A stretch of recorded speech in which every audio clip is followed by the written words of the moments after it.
Good evening, everyone.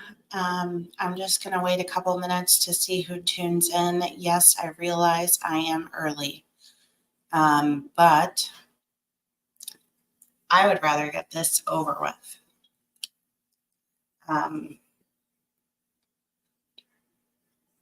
So what I am coming, well, this was not intended to be the beginning of tonight's live, but I was made aware of it, and then I had to look into it, and I had to find the documents and all the concrete evidence, so to speak.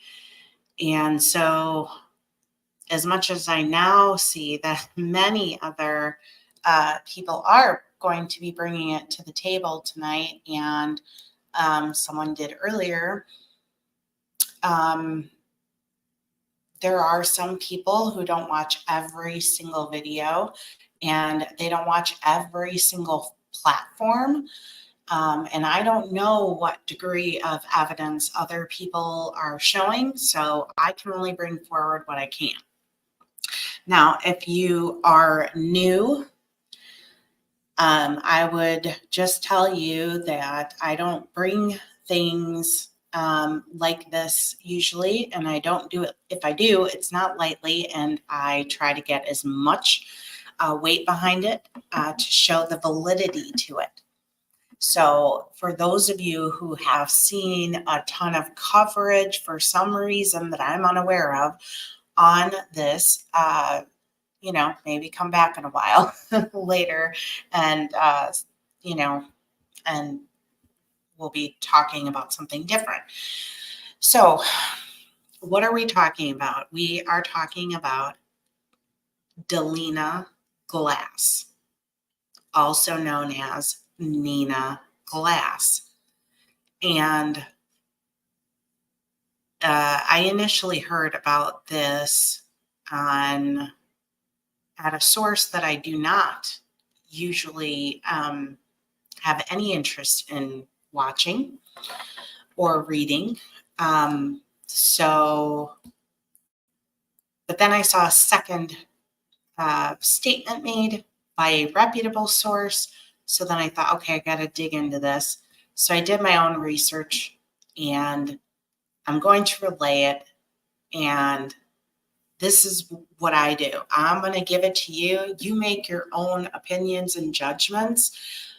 But the bottom line is I am well aware that nothing that I or anyone else says or does is going to change whether or not this person becomes involved, to what degree they become involved. But I do hope, because this person is inserting themselves in the elijahvue case, which I'm extremely passionate about, I do hope that maybe some other families can be spared. So I'm going to walk you through everything. Like I said, I don't know what other people are bringing forward, if they're bringing a lot, but I have documents to begin with. So that's where I'm going to go first. And I will try to peek back and forth between the chat, but without further ado, let's see, 49.94. Okay. Nope. Sorry. I'm just going to share the whole window because, maybe I'll just, no, can't do that. Okay. Sorry, guys. There's just a lot, so I just, so Nina Glass, just for those of you who are not aware, Delina Glass, Delina Fernandez, Nina Glass, all one person, okay? She is from University City, Texas. She is someone who has, she inserts herself in missing children, missing person cases. Allegedly, you can make your own decisions, for financial gain. Well, it is about Sebastian's case, Cheryl. And we will get on more specifics related to that once I do this part.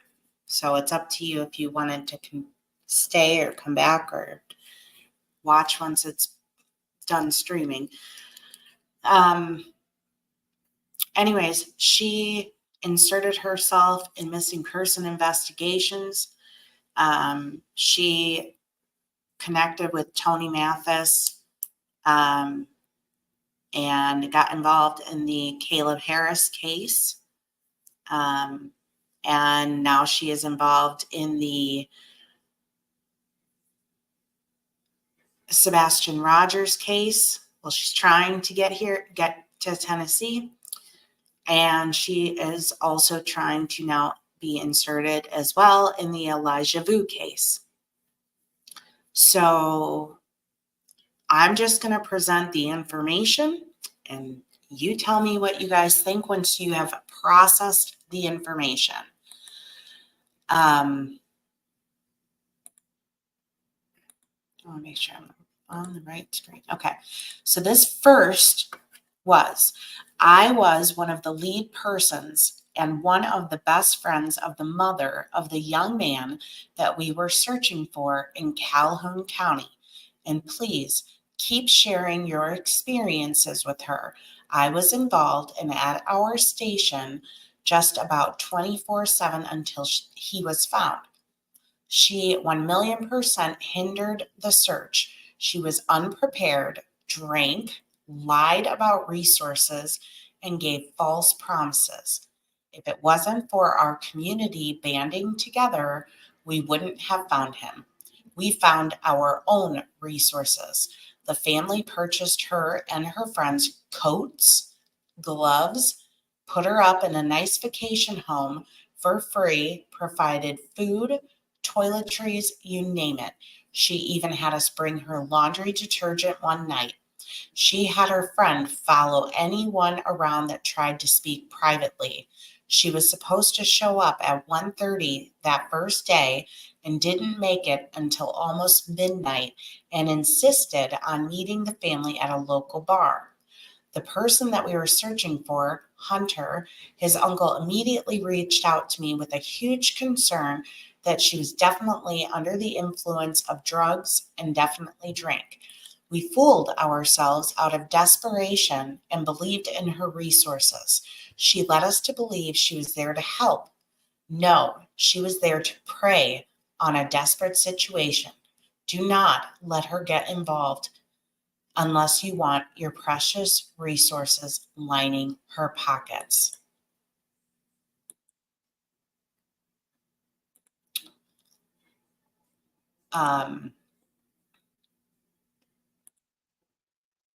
Let's go to the next one.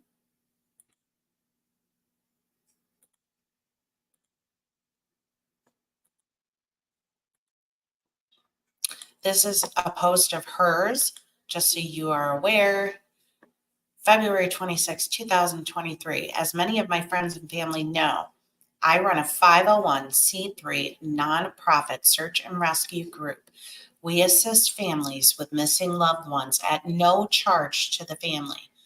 We rely heavily on donations and will be conducting a silent auction. I am looking for anyone that would like to donate items for said auction. Anyone who would like to donate that does not live locally, I can take donations below, or you can message me and we can figure something out. And she has a search and rescue SAT, Texas, Gmail, PayPal donation link.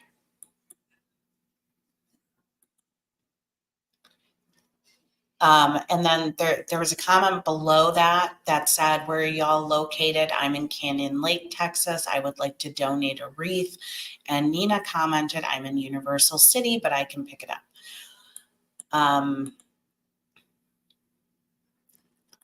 Now, another actual search and rescue person emailed because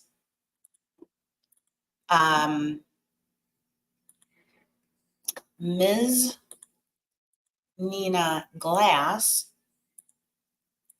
while quote unquote searching for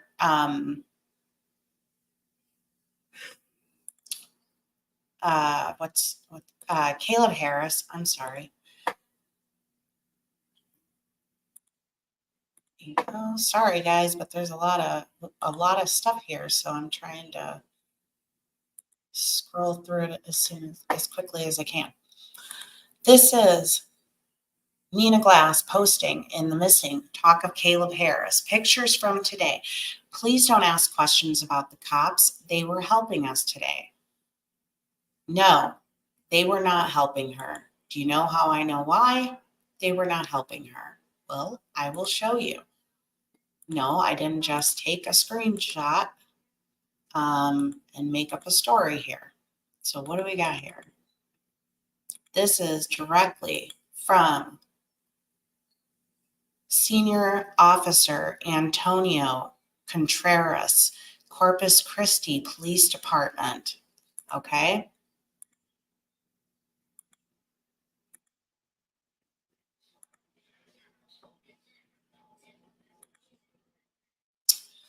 Below is a statement from our Assistant Chief Green. Thank you. The Corpus Christi Police Department is unaware of any previous incidents involving Ms. Glass. Ms. Glass is a private citizen conducting searches independent of the Corpus Christi Police Department, which is well within her rights.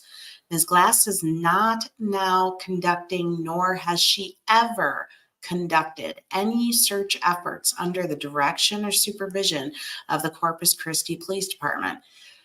However, they have no authority to remove her or any volunteer from a search they are conducting as long as they are searching public property or are within the permission. So she's saying that she's working with the public, but she is not. Oh, we're not done yet. Not done yet at all. I'm going to have to zoom this in really big because this is hard for me to read.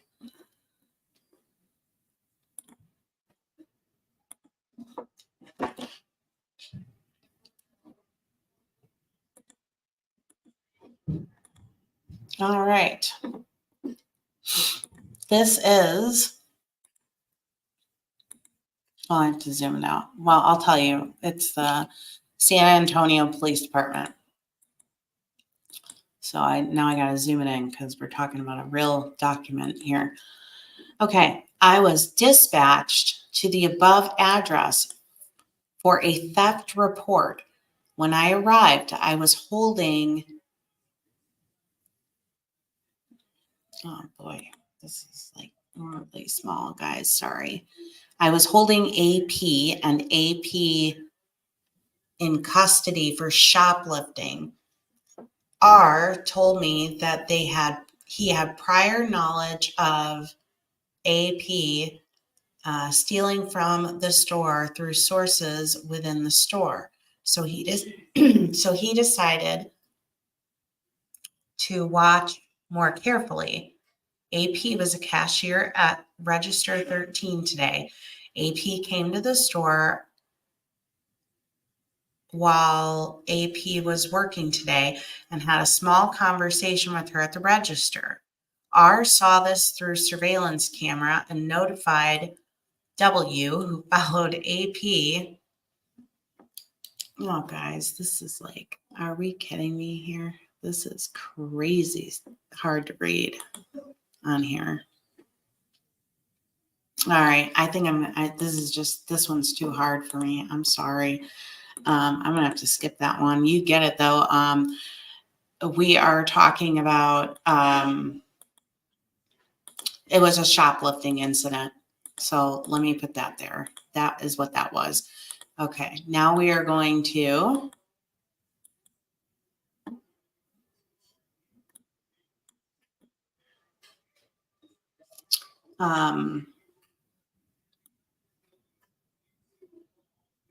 This is from Calhoun County Sheriff Office, okay? And we are looking at, this is the dispatch report. Get down. Sorry, guys. Okay. And we have the vehicle. We have Delina Glass listed there.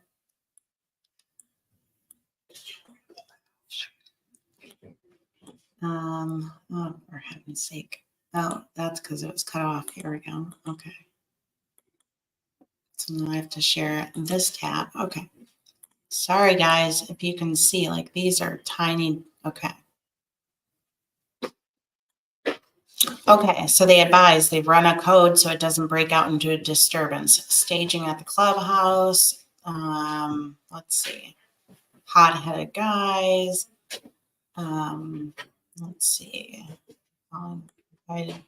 Okay. Arrived to sanctuary, met with woman in charge of blue divided. I think they mean identified as Glass. I asked Glass in private to leave the area. Glass later met with complainant who stated other female Frankie needed to leave. She was located and also informed to leave the area immediately. Both were asked to vacate.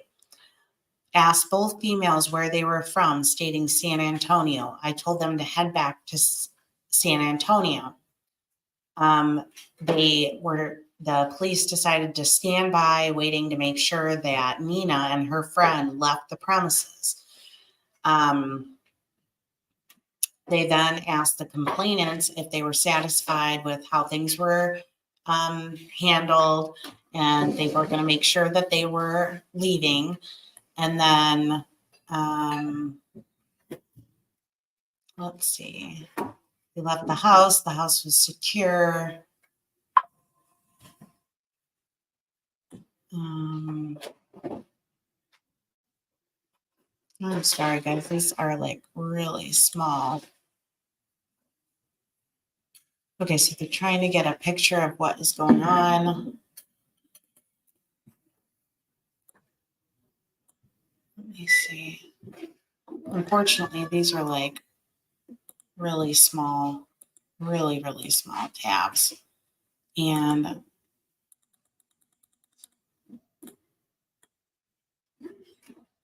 okay, so what this essentially was is, and here's the gist of it. I apologize. This one's a little bit easier to read the bottom, the last of it. Sergeant 913 spoke with John Fletcher, who was wanting some particulars, and Sergeant Lapham advised that the sheriff advised that family members wanted certain people to leave. Mr. Fletcher wanted to know if more was going on than what was told to him. Mr. Fletcher never questioned any information. Mr. Fletcher advised, sounds like they have worn out their welcome. So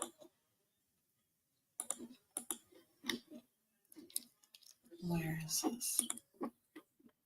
This family, where's the family?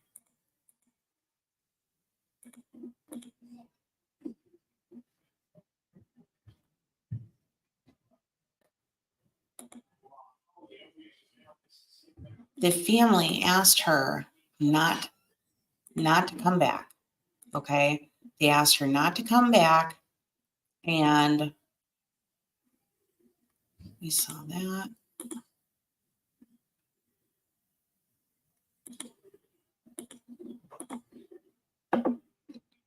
I'm sorry, there's just so much here. Okay. That is just financial. Okay. We have aggravated assault.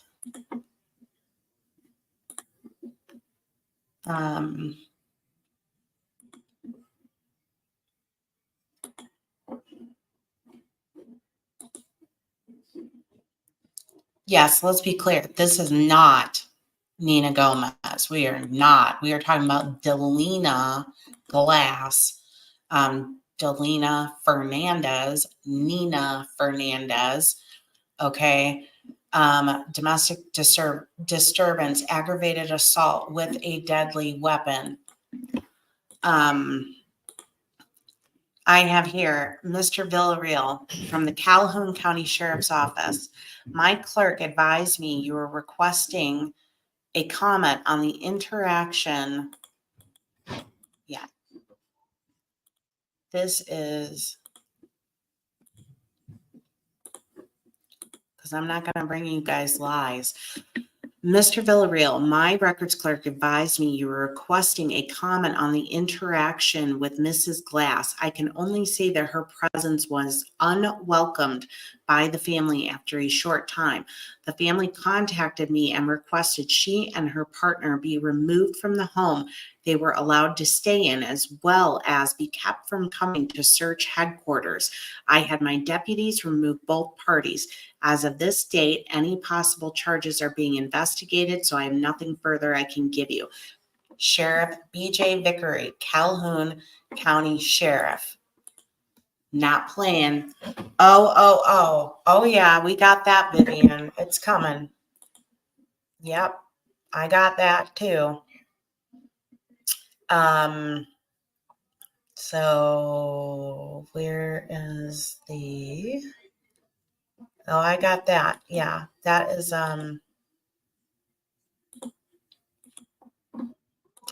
got that coming for you. One more thing here. I have more, but I'm not going to put you guys through all my clicking here. Fraud Watch, Search and Rescue, SATX Director Delina Glass, aka Nina Glass.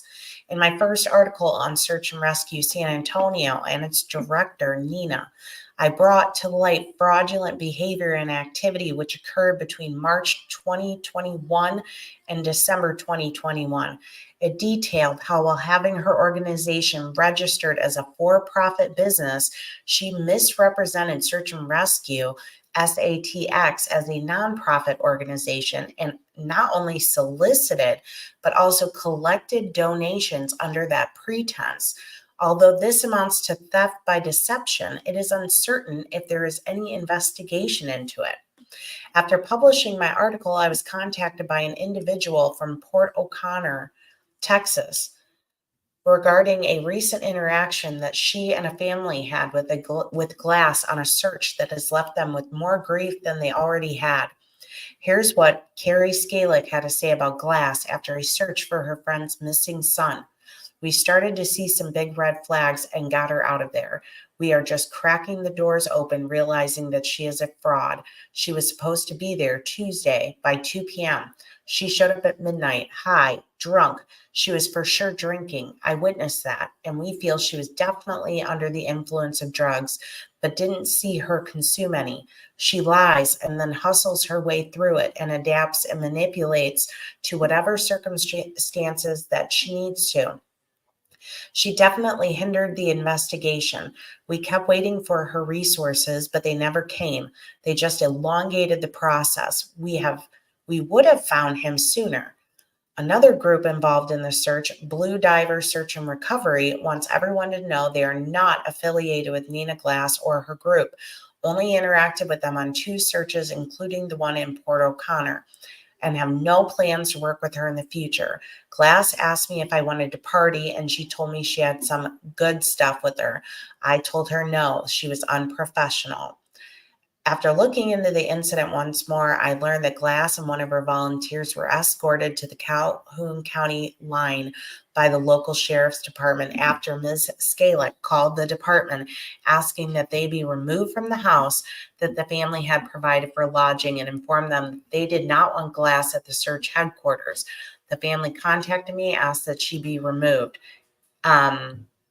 She is out of jail on bond for charges stemming from a shooting incident from September 6, 2022 at the Colony Apartments on Kitty Hawk Drive. So we are no longer looking at pending charges, okay? Well, listen, Kelly, you're definitely welcome to have your own opinion. But I'm also welcome to have mine. And I certainly don't want families being taken advantage of. And anybody can do anything under the guise of doing something and receive money. So I absolutely care about their personal life, and what she is doing to other families.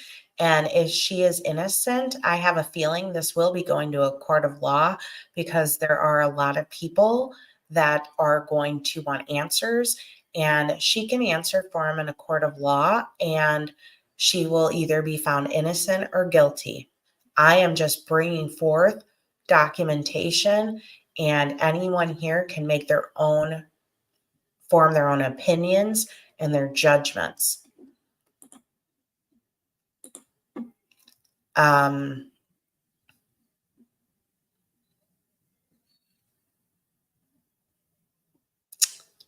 Where is the...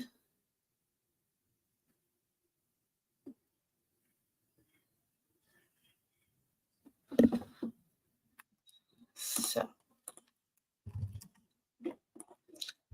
now I have the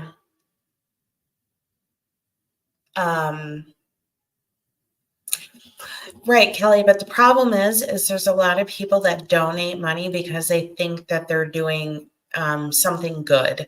And I completely agree with you, but the purpose of me being here is not to bring is to show, what things can be going on out there. And if everybody here chooses to go and still donate to her, I can't do anything about that. But I certainly, if there is a chance that there's a family that's being taken advantage of, that can be protected by finding out what's going on in advance, then yeah, I feel like I've done my thing. But that's, we're all got our own opinions.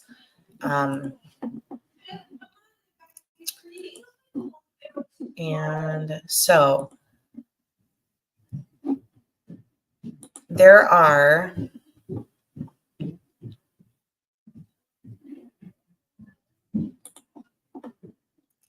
I have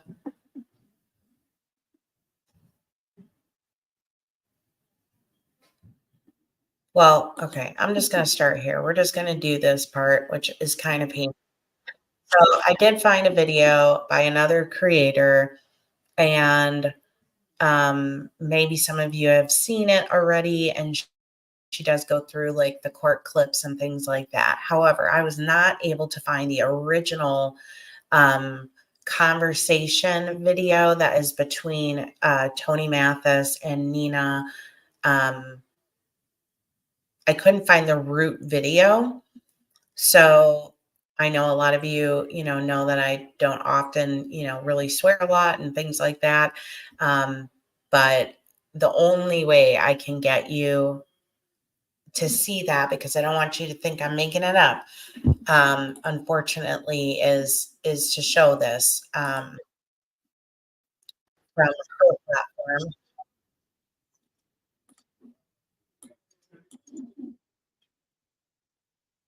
So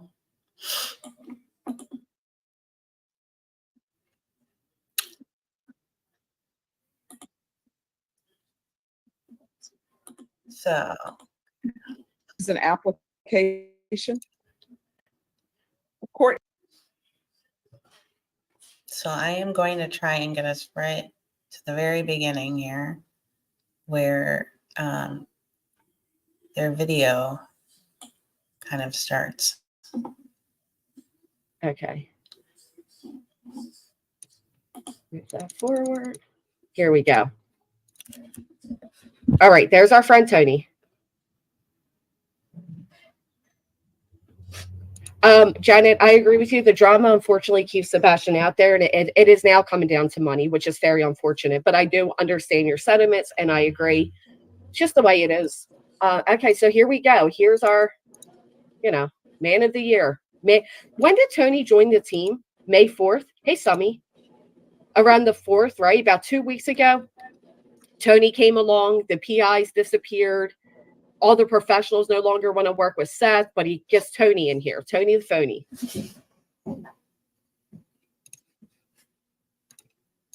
All right.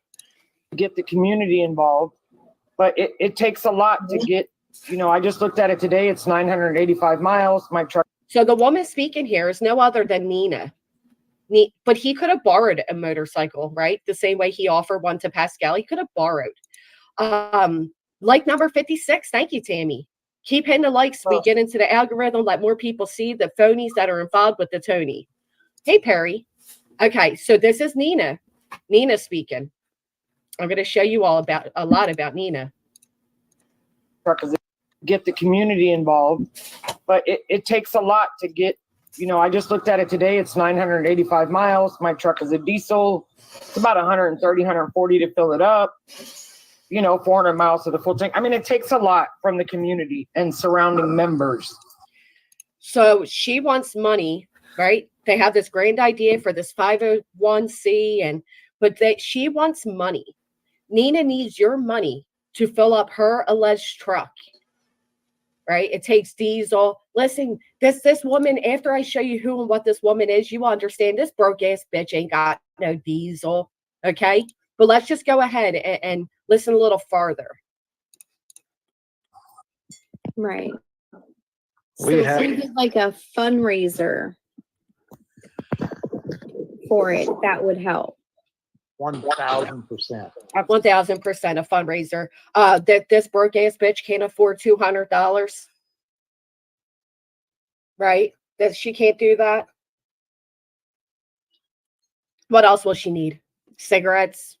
Because I'm telling you, once I show you who this woman is, you'll understand. Absolutely.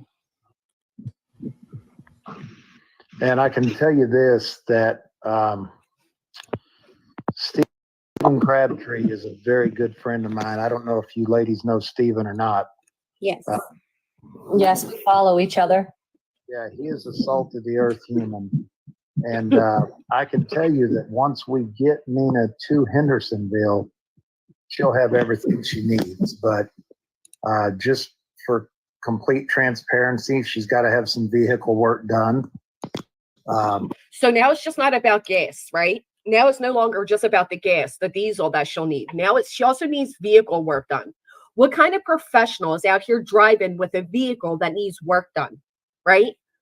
Normally people, professionals especially, have their shit in order, right? They're not driving a busted down truck that takes diesel and needs work done, right? But okay. Oh, they're all shady nonsense. We're going to put the web right up there. And, if we could get somebody that would fundraise to get her out there, we're going to have lodging for her and her team. We're going to have them fed. We're going to have, if anybody wants to get, create problems or cause problems, we're going to have people there for that too. That would go. The only one causing problems here, okay, the only one causing problems here is you, Tony the phony.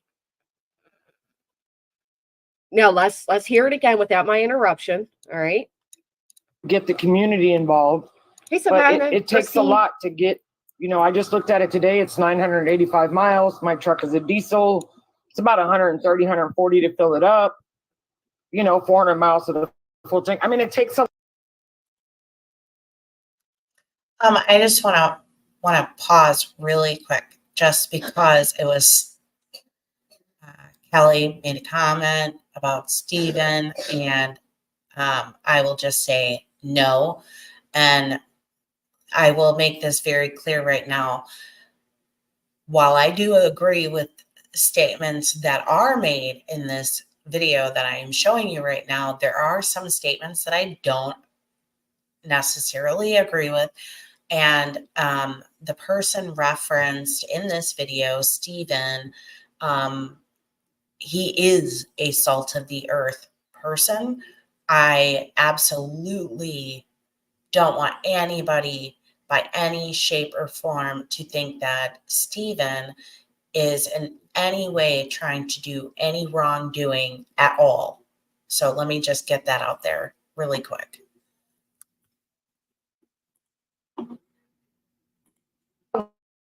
Lot from the community and surrounding members. Right. We So have- if we did like a fundraiser for it, that would help.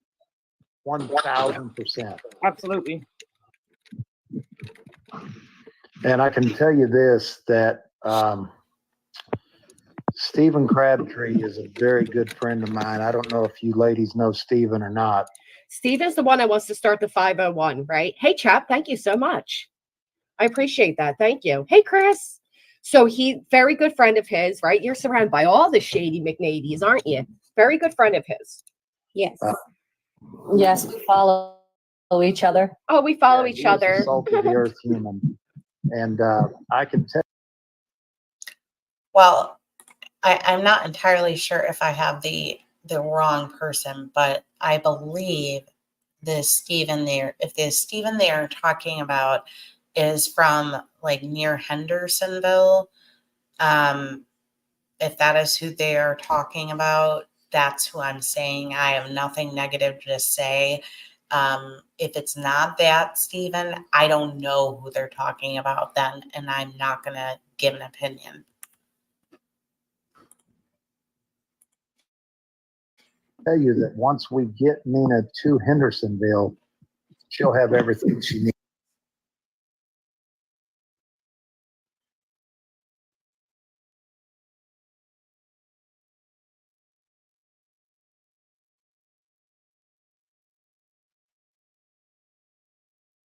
Oh, wow. She did.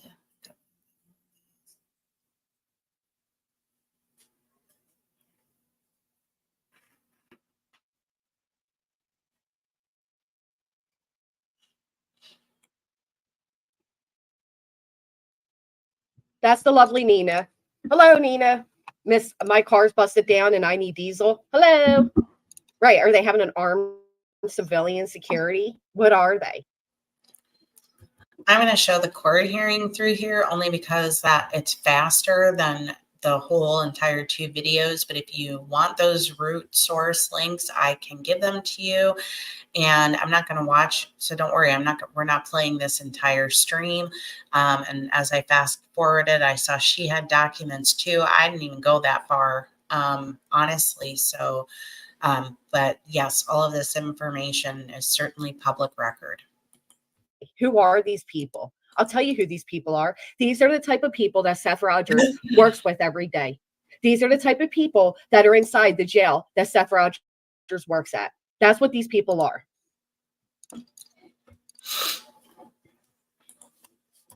All right, and Caroline, I've signed that. I love this judge, Judge Boyd. Watch her faithfully. Amazing lady. That's done. Bashan, this is an application. Court is calling 2023 CO. In the words of Trev Time. No, not Trev Time. Can't stand him. Trevor Lee. This woman has more criminal record than she does credentials. Hey, Christy. Because these are the kind of people Seth relates to personally, which for a normal person sends a clear message. Shady nonprofits are a particular next level pet peeve of mine. I'm already aggravated. Yep. Good morning, John Dalton from Arkansas. PR 3548, State of Texas versus, how do you pronounce your first name? Delina. I've been mispronouncing it forever. Davina. State of Texas versus Delina Glass. Could I have parties announced for the record for the state? Jason Garrett, Your Honor. Defense. Adrian Pettis. And are you Miss Glass? Yes, ma'am. Counsel, have you received all the discovery in this case and did you review it with your client? Yes, Your Honor. Court will find that the state is in compliance with discovery. Miss Glass, I'm showing you what's entitled application for deferred adjudication. I'm going to pause for fair usage, but as you hear, this is Davina Glass, the shady ass that is in cahoots with Tony the phony, and I think we are headed all the way here. I think my street is buffering, but I'm pissed. Julie headed down yesterday from PA, and she's volunteering her time, taking unpaid leave to help. I haven't heard T-Man offer to help her. Oof, interesting. Well, thank you for going, Julie. If I was paying for gas money, I drive a diesel. It takes right. That's what I'm saying, Marty. Like, who the hell? If you're broke and you're on SSDI, you can't afford diesel. Get out of here. This is a joke. Patient or community supervision.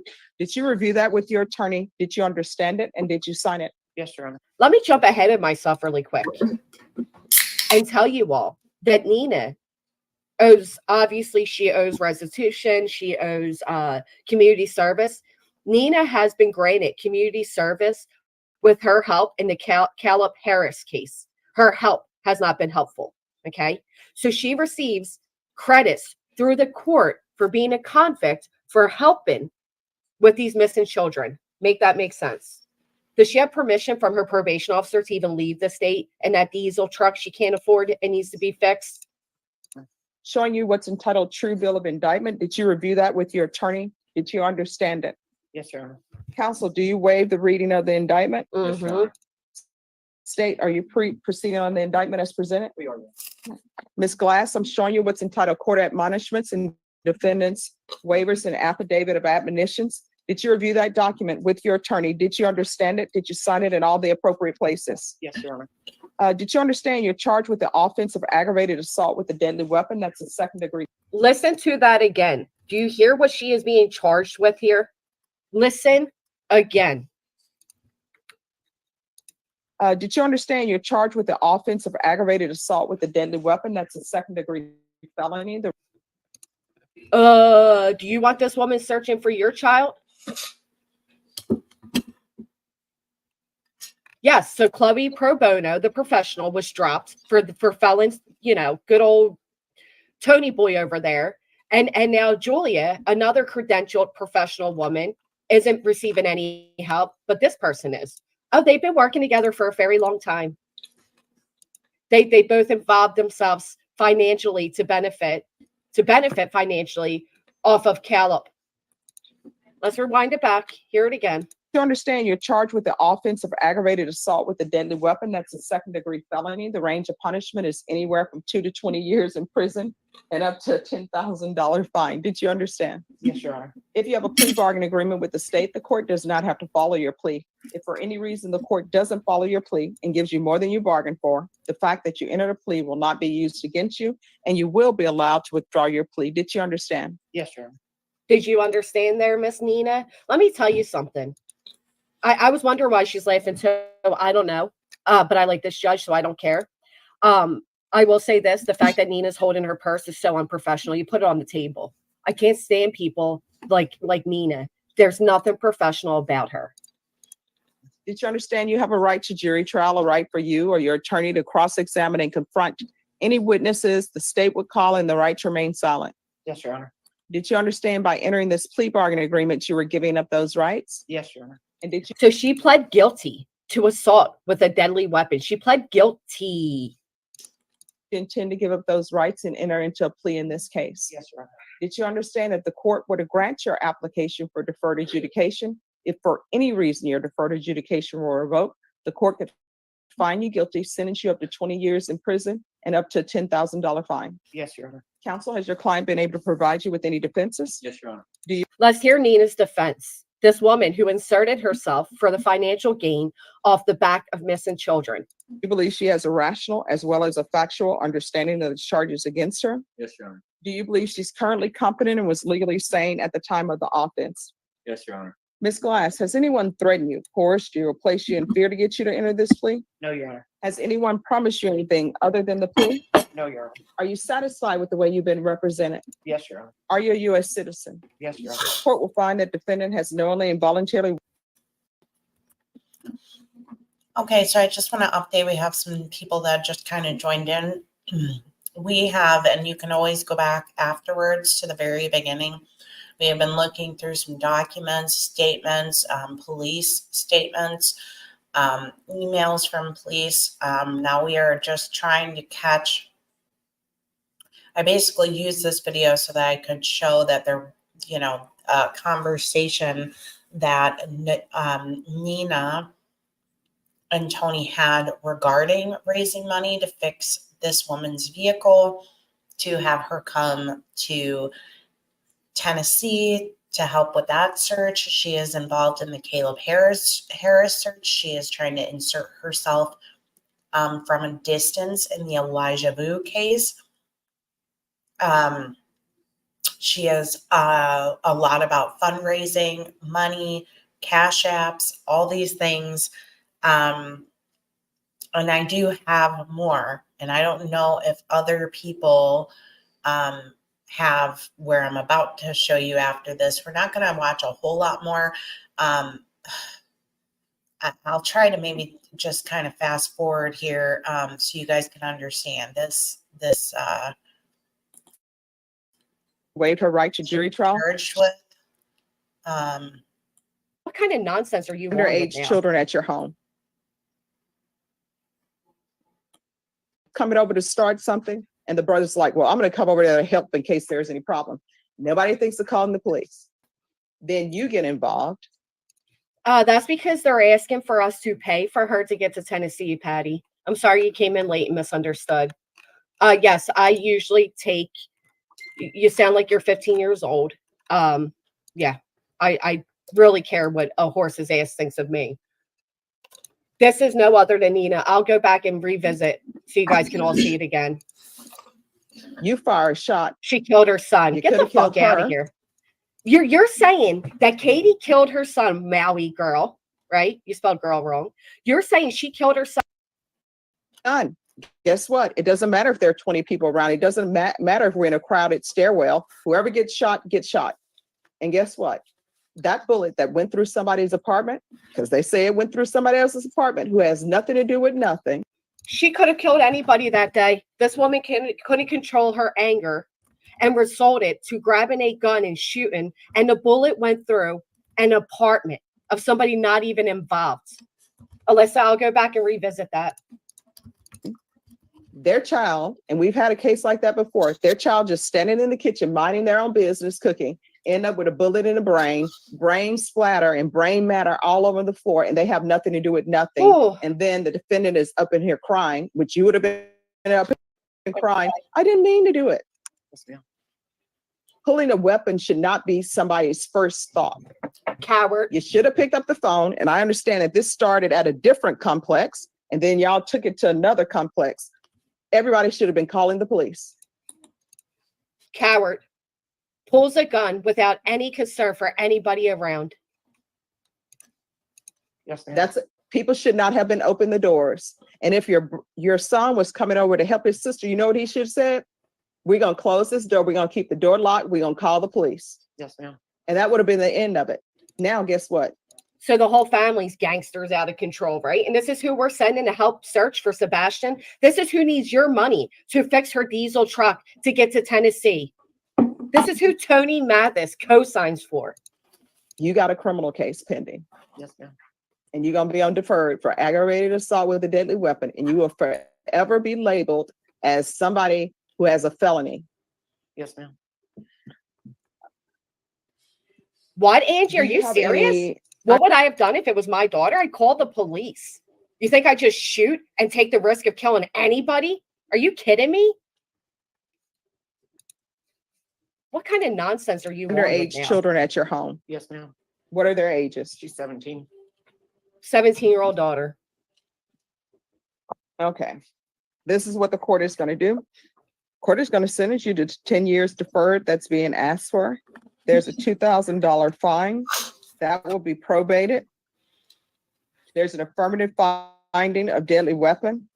There's to be no contact with Brianna Brown or her family.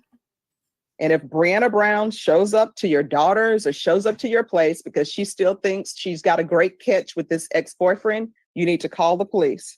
So this woman involved herself in teenagers fighting over a boy. Over a boy. And the mother, the one adult in the situation, pulled out and shot a gun. Thankfully, it didn't hit anybody, but she tried. She tried to shoot at somebody, and the bullet went through a random apartment, which could have killed anybody.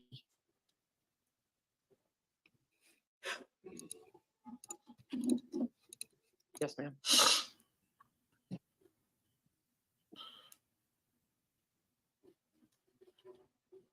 Teenagers. 200 hours of community service restitution. Do you have any grandchildren?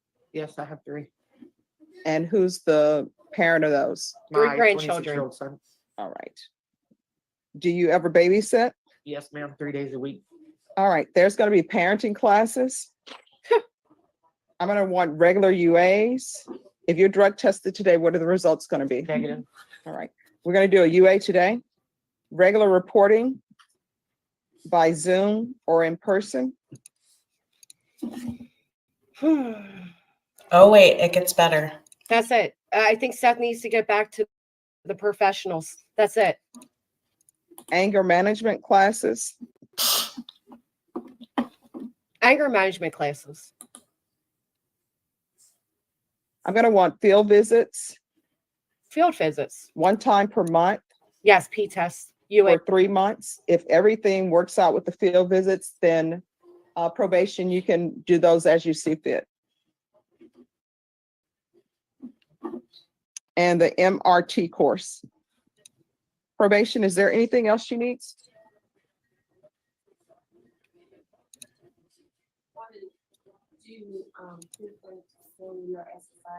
Yes. Proof of disability or SSI. Proof of SSI, because after she committed this crime, she wants the financial charges, the financial price she has to pay to be lowered because she's on SSI. But what is she on also? She's on TikTok asking for your money. Ask how much money this woman has made searching in quotations for Caleb Harris. Within 2 months. If not provided, So they require you to do parenting classes of anything. then proof of employment. Within 60 days. No employment as a home health care provider or with minors. I know that. Anything else, probation? Is there anything else you need from the court? No, ma'am. I'm going to show you what's entitled trial court certification. I agree with that. Yes. Fergus, I absolutely agree with that. As I said, I have my own history. I completely agree with that. But I'm going to show you why she didn't change. Just hold tight. Various emails and She actually is asking for money. Are you her? servants. Oh, Carrie. She's not asking for money, guys. We just made that one up. It's with some terms of probation from his class. And To get, I just looked at it today. It's This is Nina talking here. This is Nina. 985 miles. My truck is a diesel. It's about 130, 140 to fill it up. 400 miles to the full tank. I mean, it takes a lot from the community and surrounding members. Right. that's received. We So had- if we did like a fundraiser. So So if we did like a fundraiser, Tony shakes his head. For those who are unaware, that happened in September of 2023. Okay. A month before Sebastian Rogers was diagnosed with autism, this happened. This was a year ago.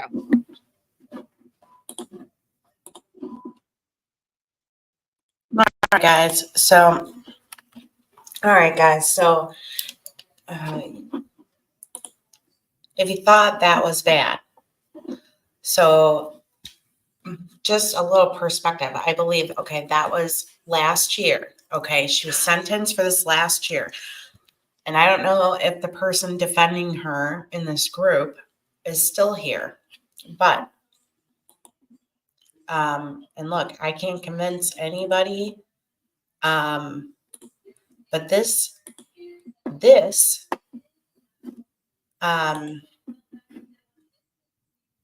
is from 7 days ago from today. Okay, 7 days ago from today. We're not talking about a year ago. Okay, this is her. She has to reappear in front of the judge. So you're probably wondering, but why? Well, let's find out. Prompted today's visit was a supplemental report was submitted to the court in regards to various emails and telephone calls that the officer was receiving, indicating some non-compliance with some terms of probation for Ms. Glass. And I know that the clerks here in our office, in the back office, has received several phone calls as well. So as far as her probation is concerned, her probation officer indicates she's in full compliance. She reports when she's supposed to report. Her UAs have been fine. She's completed some of her classes.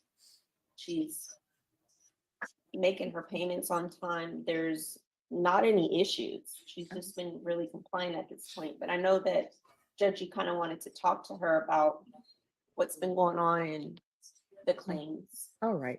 So there were emails saying that you were around inappropriate people on TikTok or whatever.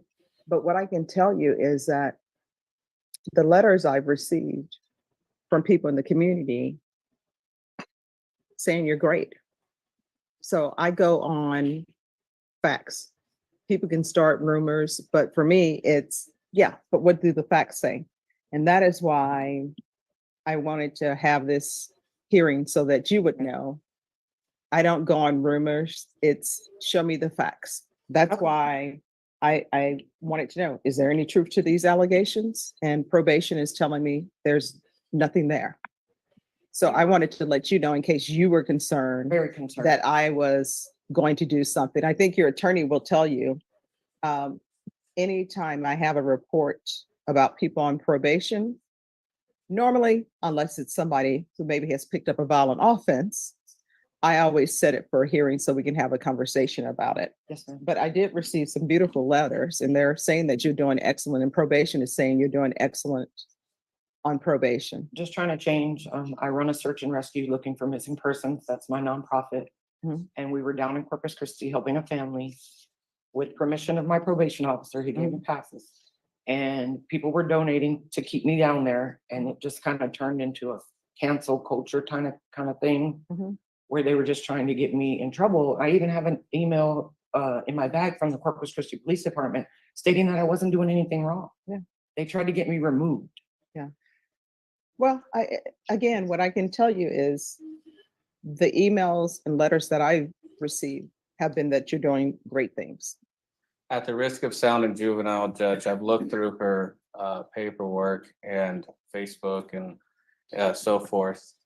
She's basically being cyber stalked. There's some people trying to, for lack of a better word, cancel her, and they're making her life terrible Yeah. at every moment. Because I will tell you, one of the letters, that's why I wanted to have this hearing too, because one of the letters that probation received that was brought to my attention was saying that there were screaming matches, carrying knives. And I was saying, you know what? We're going to bring her in here because I have letters that saying she's doing great things. Probation is saying she's doing great things. And the last thing I want is for someone who's on probation, who's doing great things, to throw their hands up because they think, oh my gosh, what is the judge going to think? Is the judge going to file a motion to revoke? You know, Yes, ma'am. but I always like for people to come in because they're, you know, one of the letters, she's carrying guns. And I said, is there any proof? And Ms. Abrams will tell you. I don't carry a weapon. Oh, no. Ms. Abrams will tell you that's what I put when I said compliance. Is there any merit or truth to these allegations? And obviously, we have nothing. So what I can tell you is people will say what they will say. You just have to keep your focus on doing good work and doing good deeds, and you'll be fine in this court. Like in the social media aspect of it, I haven't put anything barking back at them. I refuse to go back and forth with them. Oh, no, They you even have to said, know let's that. go do this on TikTok. And I'm like, come on. Okay, so fair is fair. She delivers a defense, okay? I don't believe in cancel culture. You know, and if I had only seen just these couple of videos, you would think, well, I mean, but a judge, but does the judge have the facts? As we can see, there are clearly people who are supporting her emotionally, financially for what she is doing. And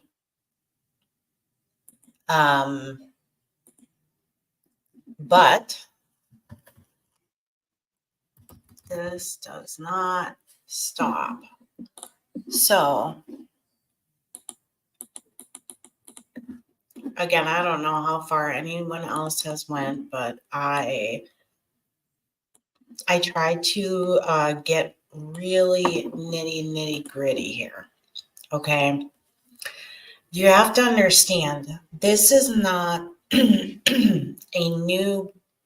newfound, I'm going to be a good person because I got charged. We are going back.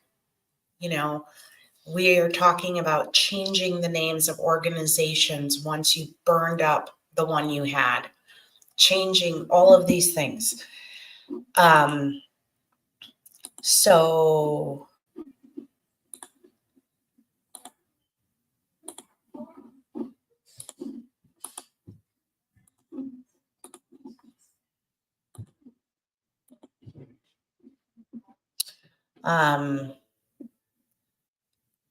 Delina Glass, Scorpion Investigations is suspended, ineligible as of January 10, 2024. That was through the state.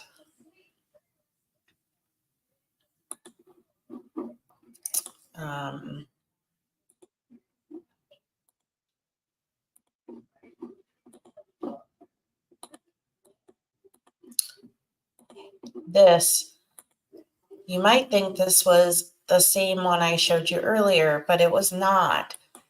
The names of her organizations are different. The organization, when she was doing this in 2019, Chain Breakers. Okay? Chain Breakers. And let me be real here. When you are looking for a missing child, you absolutely need resources. You need people, you need food, water, gas. People are giving up their time. They might have time and the physical ability to do things, and maybe you're not getting help where you are, and you're trying to get resources to you. I don't have a problem with that. But I have seen, and I have more, and listen, I'd send the whole pile here, about being kicked off searches, the drinking. This person is saying that they were with search and rescue. They were worked in search and rescue with Delina. They were ordered not to map out or speak about search without her rolling out of bed at noon. I am certified. Can confirm Delina being drunk while searching every day. No excuse for the actions. Only went live to prove she was searching for 30 minutes of the day when questions got asked. Always on the phone with Kim, planning their next move for money, how to make others the scapegoat. Stayed at family, friends' houses, and hotels. Bought a $3,000 dog while searching. Had huge birthday party for over 300 people with liquor. Took whole family on vacation to CC. 2 meals were bought for searchers per week. The rest was paid for by Facebook groups. Bar fights.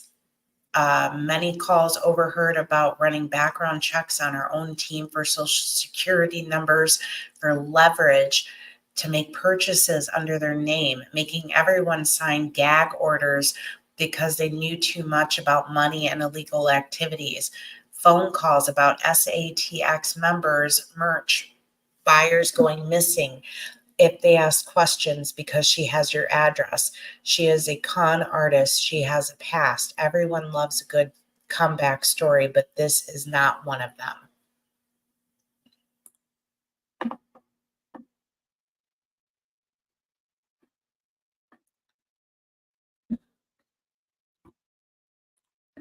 On top of this, Karen, or for anybody who doesn't know, so she gets disability.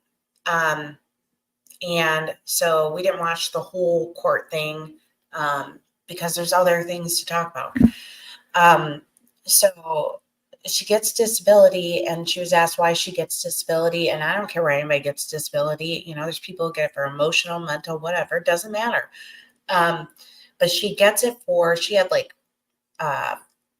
3 to 5 back surgeries, a couple knee surgeries, and she has multiple autoimmune disorders.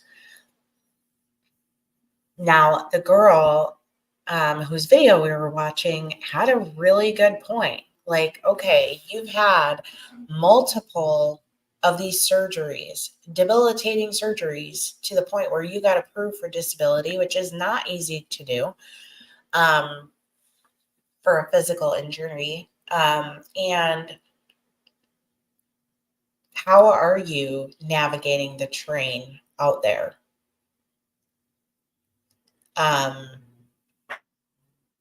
You know, and then she used the disability as a way to get her financial penalty in this case reduced. So, you know, I am giving this information to you guys. I truly, I just want to be clear about this. Do I think that Seth has a clue? No, I really don't. And I think I said this the other day, that I felt like maybe he's naive, and maybe some things he just, you know, he's in a desperate place. He needs weight off of his shoulders.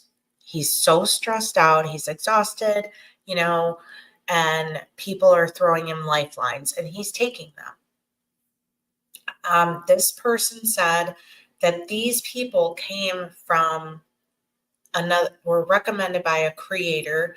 I'm not going to name the creator that supposedly connected these people. But because I have no way to verify that other than they said it. But if that is true, it's upsetting, because that creator I have always thought was extremely reputable. Like, and I still do, because I have no evidence that they made this connection, but I don't watch every single show, so I don't know. So I'm not going to throw anybody's name out there. Now, I had kind of said something earlier, you know, about in the community tab, just trying to get people's opinions on like a gut feeling. And, you know, I just had this like super nagging feeling, like something was like really wrong, and I didn't know what it was. And I just wasn't feeling good. And I had finally received a way to get information to, I thought it was going to be like, you know, directly to Seth. And, but then I realized it would be going to the quote unquote team. So I just told myself, I'm going to think on this before I send this. And there's just something bothering me, and I didn't really know what it was. And out of the blue, I kid you not, I stumbled. I wasn't even looking for anything related to this case, and that video just came out of nowhere. And I'm like, oh man. And so then I just had to do the research, start digging, and find these things. And I started thinking, like, it was almost like divine intervention. It was like my gut. So what did I just said, I can't. I said, that's the problem, is I don't trust the people I'm sending anything to. I don't. And if I feel that way, I can't be the only one. So then I start thinking about like who, you know, if there's people in this entire case that don't trust law enforcement. So maybe they don't want to come forward and maybe give a tip or give information. There's people who maybe trusted one of the PIs before, but not the other one. And so maybe they, chose to not report. Then there were people maybe sharing things with maybe a creator and they thought it was confidential, and then it's all over the place.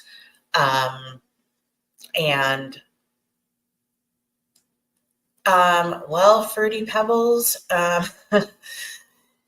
I try to be, just so you guys know, she's asking if I trust law enforcement in this case. I don't know if you saw the letter I wrote, but if you didn't, at some point you can go and read it, copy, paste, use it yourself from the community tab. I was really, really, really trying to keep an open mind. And I think I said this in like one of my last lives, that I thought that they were exactly, so in my letter, I drew a parallel between elijahvue's case and this case. And one of the main reasons I was trying to communicate is the fact that Two Rivers, this tiny little town in Wisconsin, can walk and chew gum at the same time. They can search and conduct an investigation at the very same time.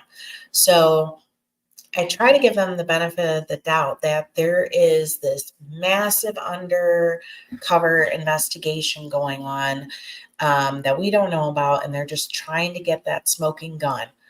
But at the same time, regardless of the investigative side, I think they are failing with regards to the search, entirely failing. There is absolutely zero reason.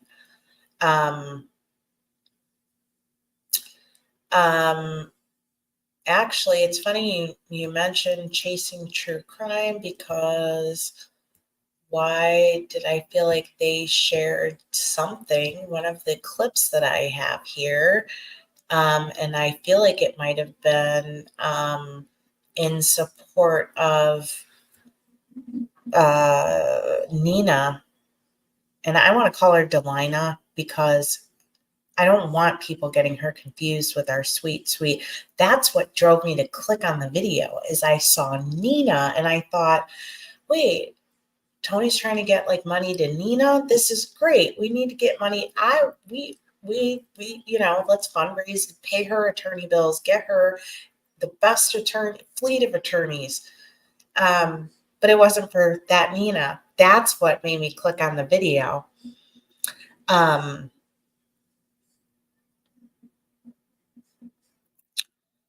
So there's unhealthy, degrees of speculation, but at the same time, you can call it speculation, but really when you're trying to understand what could have happened or it's because you're trying to figure out what in the world could have happened. Okay. If you'd have to go all the way back to the beginning and watch to figure out who we've been talking about this whole time. I'm sorry.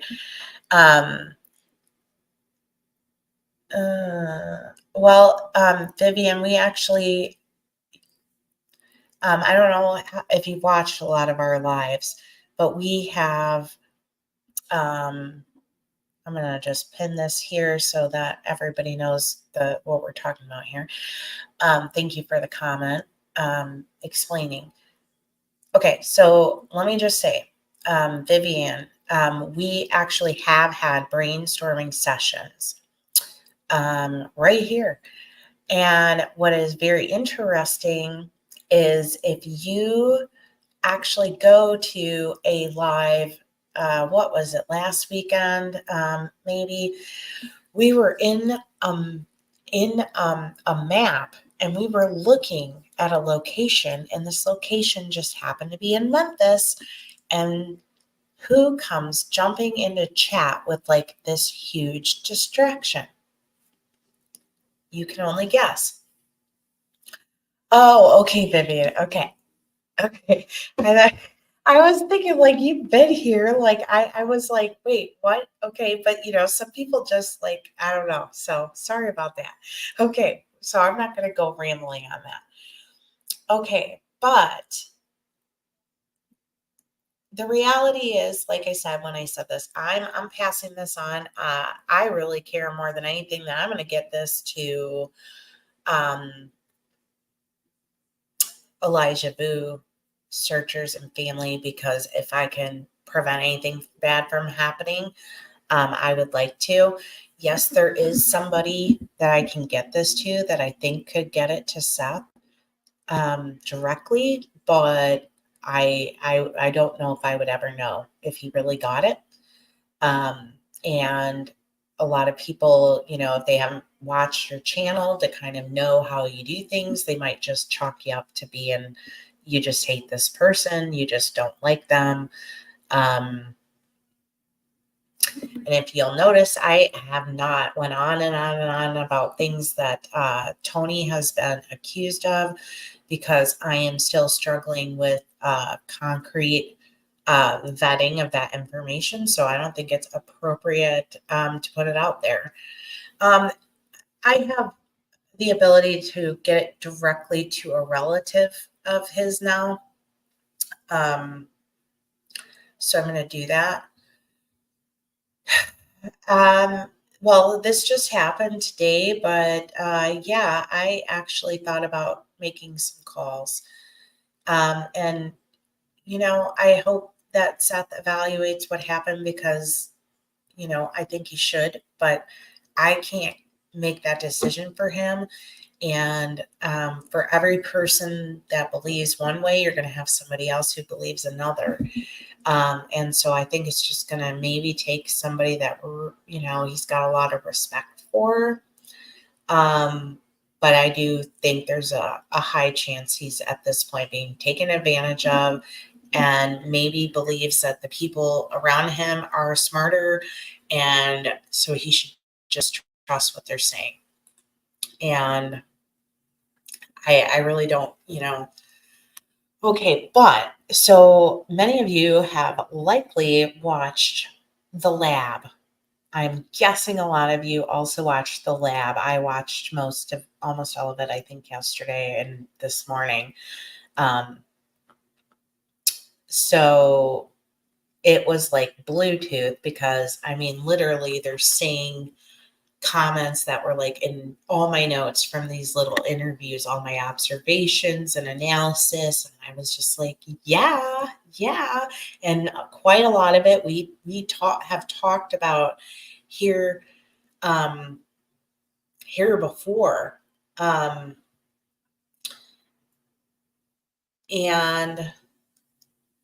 it was funny because right before, I did not know what they were going to be, that they were going to have Chris McDonough on The Lab. And I had just watched the Proudfoot's very first interview for like the third, fourth, or fifth time. And I had noticed the same thing about how when Katie, was talking about, I don't know why he went out the door. Like I had observed, the shaking back and forth, and her affirmation of him walking out the door and not considering that anything else could have possibly happened to him. And we have talked about, I think, from the very beginning in almost every interview, that until the majority of the public and professionals were pointing out that they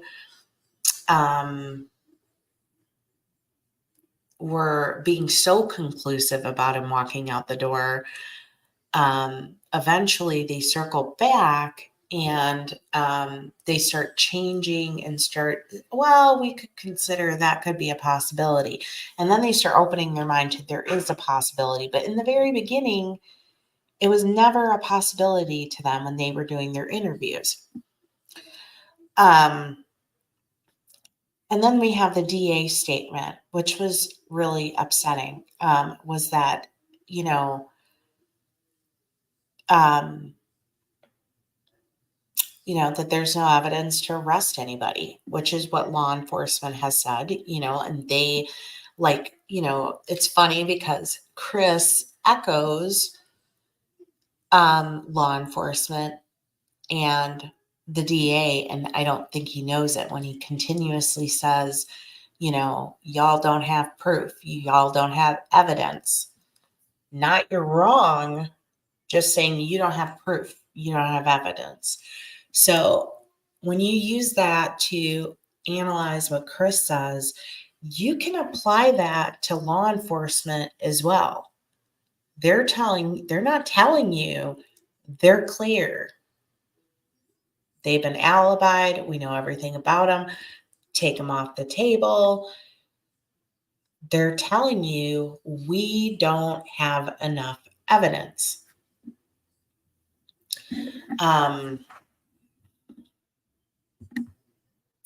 Tony said they have evidence Sebastian was texting Katie's mother while at the Texas Roadhouse. That is completely new. I have not heard or seen anything like that. No, she is not. I don't believe she's in jail. I just believe she's on a list for 99 years. But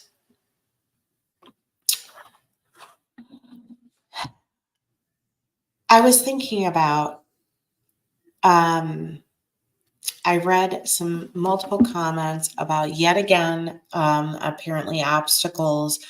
People have been trying to put obstacles in the way of the canine and Jules on this visit as well.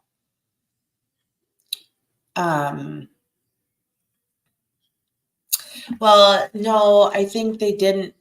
The psychologist, I believe, said he was intentionally not following it, which the deception detective does quite a bit sometimes. Like, he will try not to follow it so they can be as unbiased as possible. But overall, I didn't get a whole lot of anything out of the video because I had already ripped, that apart. There was a couple things though that they,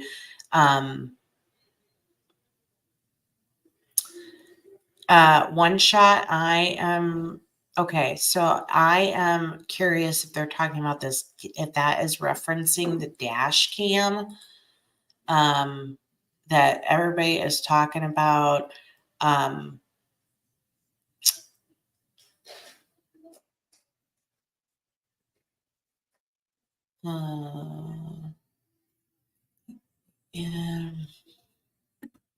Yes, Peter Hyatt is great. And I don't, usually even Peter Hyatt, I walk out of there and probably 90%, 95%, I think I agree with him, and I just haven't entirely come on board with his entire theory.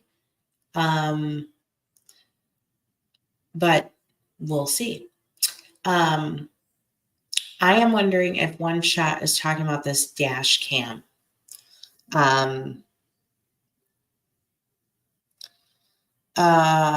He said he couldn't disclose more, but I'm sure it will be all over the YouTube tomorrow. Well, it might be all over YouTube tomorrow, but I'm just telling you, if I can't verify it, if it's not the actual video footage itself, I'm not showing it. Just because it's sad, I would have to actually visually, maybe I would accept it if Seth said, I saw my child on, but I have heard the rumors about dash cam footage. No, I think I could be wrong, Vivian, but I thought it was Katie's vehicle had dash cam. I could be wrong. Don't hold me to that one. But it's very cryptic, and unfortunately, until you know, I am very hard pressed to believe that there was a Sebastian sighting on video, alive and well on the 26th that none of us have learned about and that law enforcement doesn't have. So we'll see what comes out. That being said, I can understand, like, if I was Seth, you know, and now he does have an attorney involved, but I think, you know, I don't know if you guys watched Don B, like, there's so much stuff, but Don B did a great video, you know, where he was already in my way of thinking that, you know, he got this attorney to dig into the CPS stuff. I think he, you know, might be looking at filing a suit against CPS. You know, who knows if he will file something civilly against Katie. And, you know, I would say, you know, he could very well be warranted against CPS. I don't know. Haven't seen the documents. Oh, well, thank you. Thank you for being here. No, I promised you last time. You're welcome here always. And we are so grateful for Jules and her canine and the team, and being open to, you know, getting any help that she can while she's there. We are so grateful. So no negativity at all here. So thank you so much for being here. So yeah, I mean, it's concerning, but I don't know. I'm really struggling. And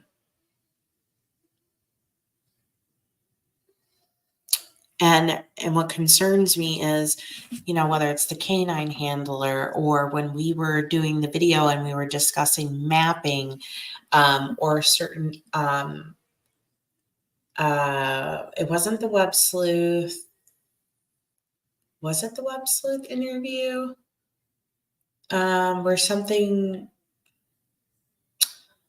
it the web sleuth interview where Chris, when he called in and it was not planned, where they made a comment about, they had just talked about how Chris's friend disclosed that he talked to him about trouble in their marriage, and it inflamed him and he called. So I believe every time any of us show that we are actually getting onto something, all the roadblocks and the obstacles come. And it doesn't matter if he's doing it through chat or calls. He has people in the state. He doesn't have to be in Hendersonville for roadblocks to come up, or in other places. So the closer you get to something good, the distractions start falling in and they try to get you to go off track. So the point is do not be distracted.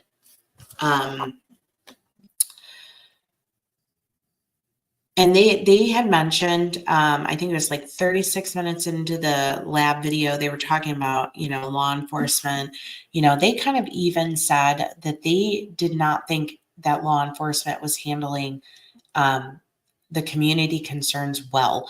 And that, like in the Madeline Soto case, which I think I drew this parallel like maybe a month ago, you know, you don't have to give everybody everything. Good night, one shot. You don't have to give everybody everything, but if you give them enough to, you know, make them feel comfortable. But just like in Madeline Soto, when you release some stuff to the investigation, then you might yield more evidence, more tips. And I have been very concerned that, you know, how much time was wasted while they entertained the theory that he was a runaway. Then you know, and all this other time and not telling anybody, you know, like, okay, for the example, in Two Rivers with elijahvue, they had a vehicle of interest. They were clear. They said this vehicle is not owned by the two parties that are in jail right now for the mom and the boyfriend in Elijah's case. However, we need you guys to look from this date to this date and see if you have any footage of this vehicle. Okay. And that was similar in Madeline Soto's case. And then people were able to produce what they could. And that is how Madeline was found. That is how they got him, because they got so much evidence on him from the public, So to say that, you know, we're useless is totally wrong. It's totally wrong. So they're not giving us anything. Nothing to say like, well, we have reason to believe, you know, at least, you know, Sebastian left before midnight on the, you know, the turn of the 26th. So basically that would tell you, maybe everybody, you don't need to be worried about what happened locally, you know, maybe in this time frame. It's just an example, but you get where I'm saying, like, you're not giving anything for the people to help you.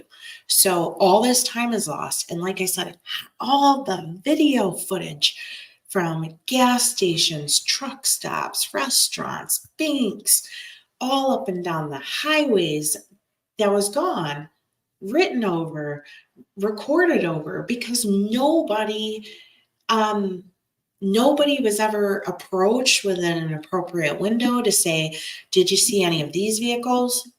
Did you see this truck? Did you see a white van? Did you see this SUV? These other family members, they drive all these vehicles. Did you see any of these? Can you look on your footage from this day to this day? Did you see these people? Can you capture anything driving by on an overpass on the highway?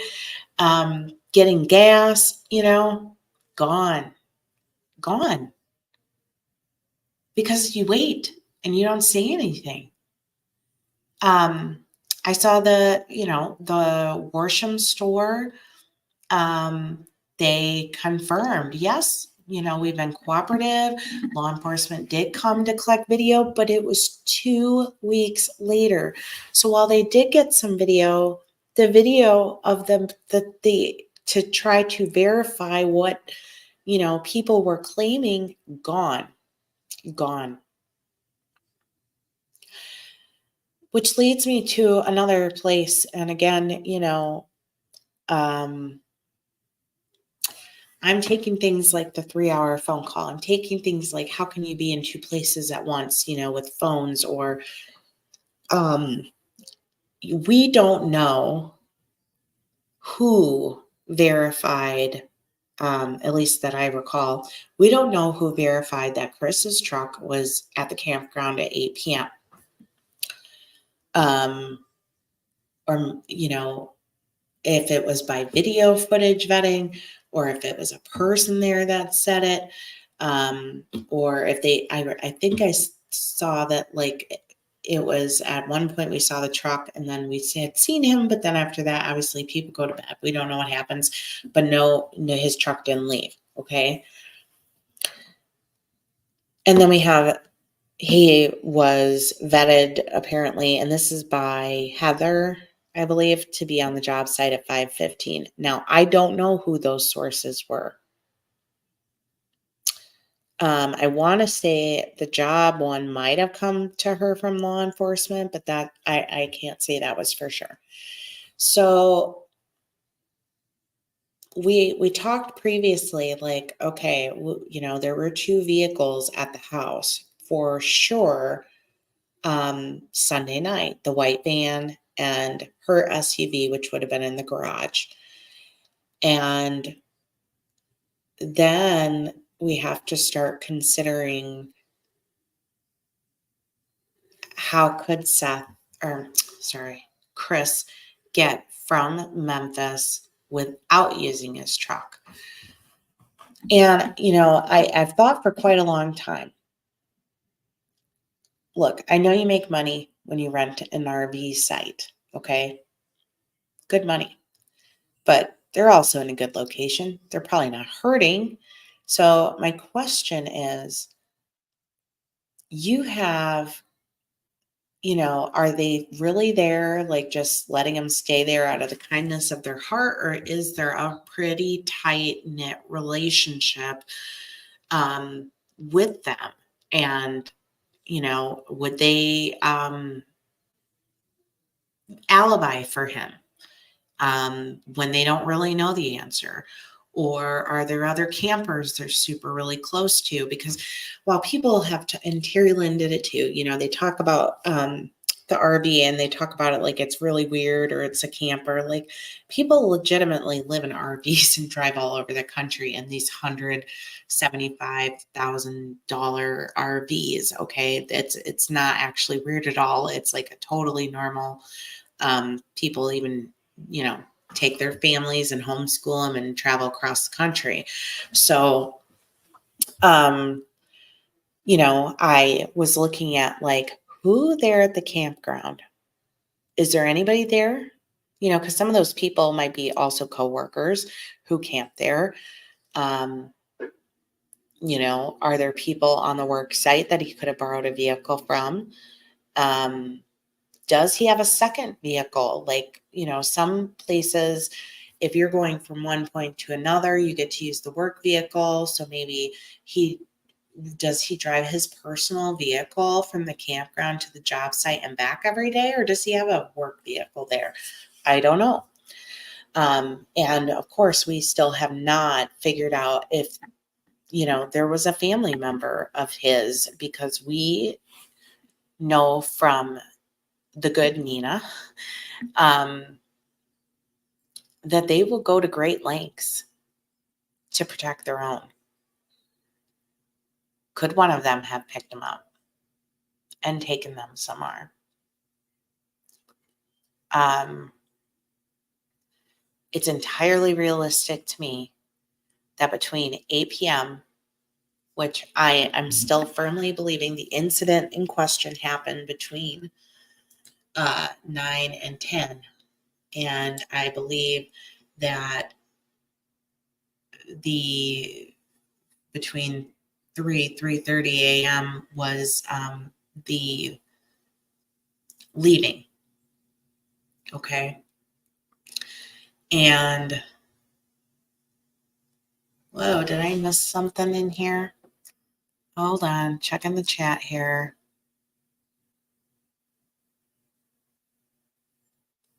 Am I missing a comment?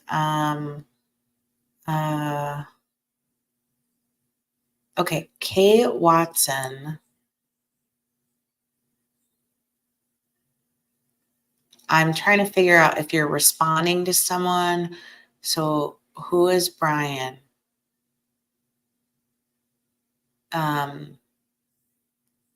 And Kay Watson, I'm trying to figure out if you're answering somebody or you heard something in the chat, because I'm not seeing it. I'm trying to figure out where you're going there.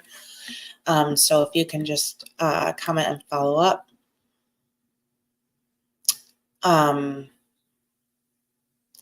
So yeah, so my thought process has been, well, it wasn't always this way. Like I've had to build and add and remove things.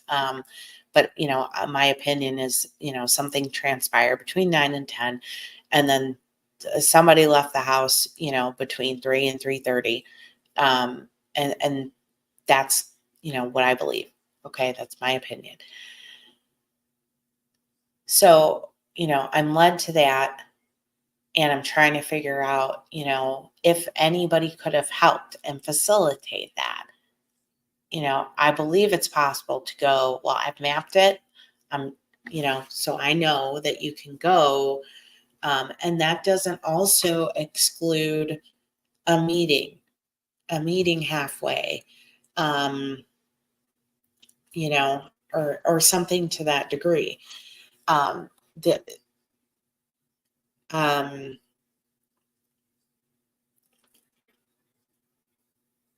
And I just, if there are any campers like permanent or longer term that stay in the campground for a longer period of time, if they have heard any of the YouTube videos of Chris and the way he acts, and they have information they want to share, they're not probably coming forward until he is out of there.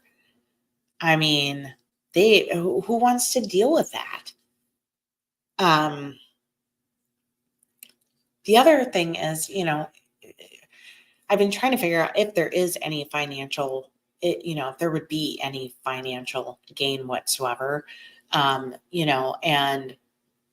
I don't know with certainty. I mean, there's a possibility he was receiving Social Security.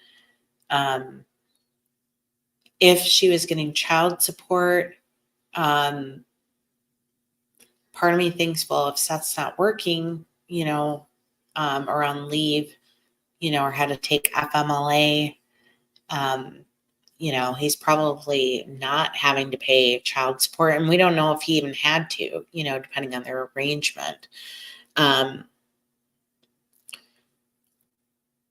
So I am a little trying to figure out, what the financial, if he's missing, does Social Security just keep coming in?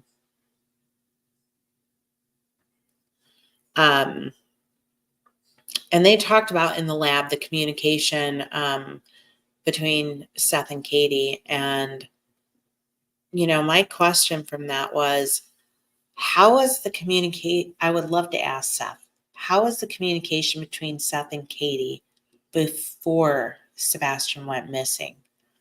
Was he still primarily only communicating with Chris in regards to matters that involves Sebastian, like what their plans are, what they're doing, picking up, dropping off, all types of things like that? Or was he having able to have normal communication with Katie, and then the communication disintegrated to nothing after Sebastian went missing?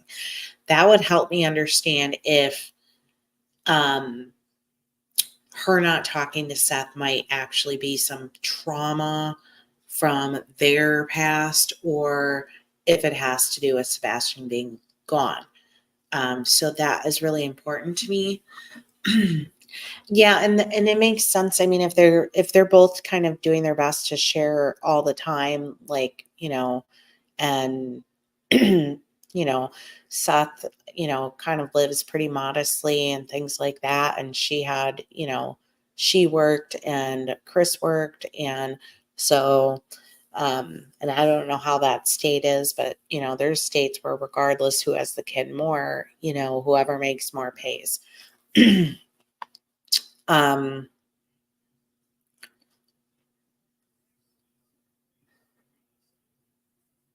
Okay, Nina, good Nina.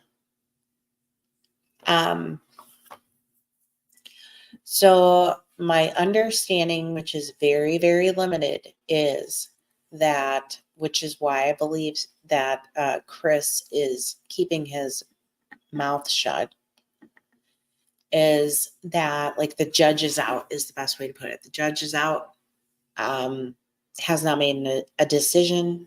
I don't know if that means a decision could be coming in days or a week, or if that judge is thinking on it while hopefully Sebastian is returned.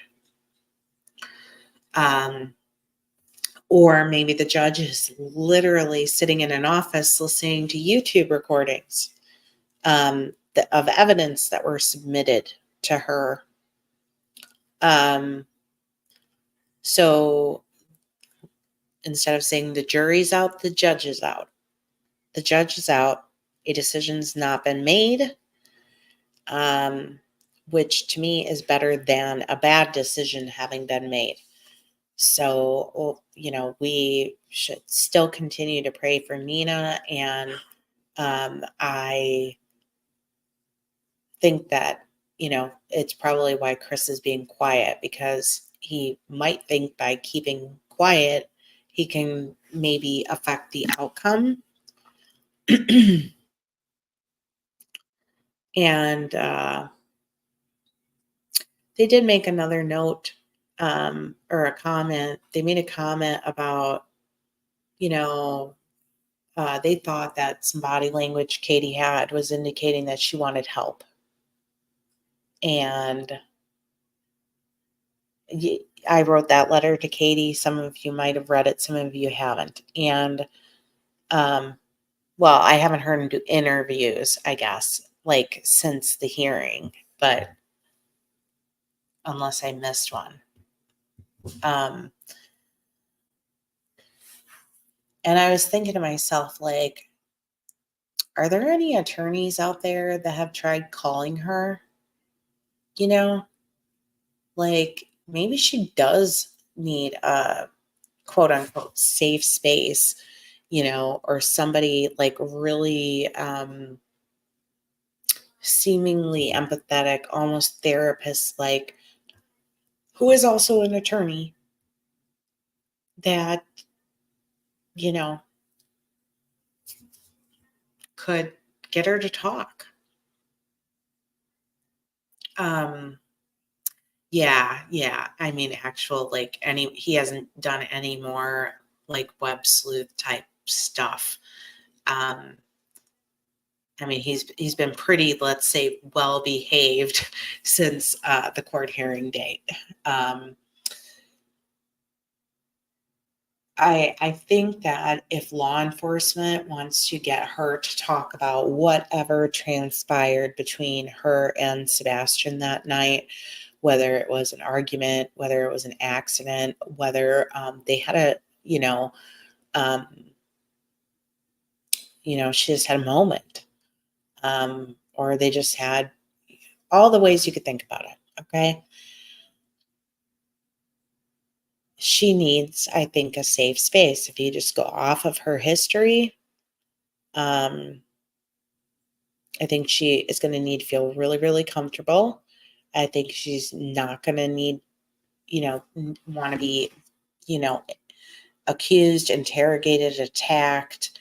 And, I was thinking about, a lot of police departments have victim advocates for DV, SA, things like that. And if they have those in the counties there in Tennessee on their sheriff and police departments, that might be the person that needs to be talking to her, because whatever happened is for her is probably rooted in a lot of other places. And so I think she's going to need somebody who can talk to her and help her feel safe and comfortable. And then I think we might get somewhere. I don't think at any point that she is, going to like come on YouTube and just spill the beans to a creator. So, anyways, I do want a quick touch on elijahvue. I've been trying to find out if there's been any more information on the 97 Nissan Altima that, maybe I missed. The 97 Nissan Altima was a vehicle of interest from, earlier in March that the police took into custody, and they were asking for video footage. Someone did tell me that it was a neighbor's vehicle, but I am still trying to find out if the law enforcement actually said it was owned by a neighbor, because I've been very curious as to how forthright the neighbors in the apartment building were. I'm very curious about the neighbors. I'm curious about if the neighbor whose vehicle may have been used that night, if that neighbor was maybe in the apartment, maybe partying or doing something. And if it's possible, I do not. Ginger Girl, I don't. I actually had to download it today to watch a video because apparently the man who is, I don't know how much older than me, is TikTok famous, and I'm pretty lame about it. I mean, I just think it's funny sometimes to watch some of the funny videos, but I am not all about it. Somebody earlier, like maybe an hour ago or 45 minutes ago, said something about this, Ginger Girl, and maybe I'm putting your comment up in case anybody can answer. I hope he didn't. I hope he didn't. Stop the madness. I don't know what else to say there.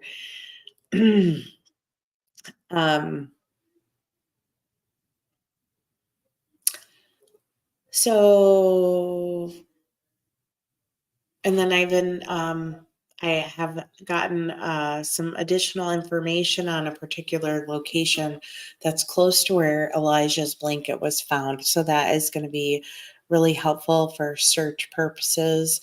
But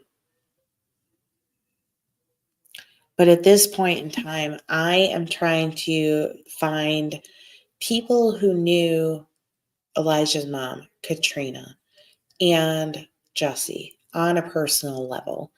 It's pretty hard to get people who are on the darker side of things, that they might have quote unquote partied with, to come forward. But there might have been some people, especially maybe more in Katrina's case, clean friends who maybe just stuck with her, even though she was on the wrong path, to try to understand what could have happened, if he was transferred to somebody else, if he fell to harm, what happened here.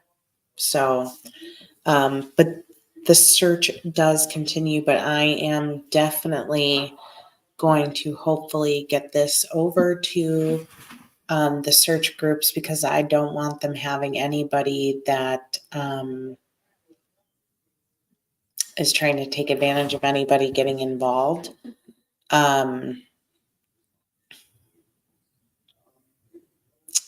Yeah, Carol, well, I didn't show it, but I talked about it because we had so much other stuff going on that day.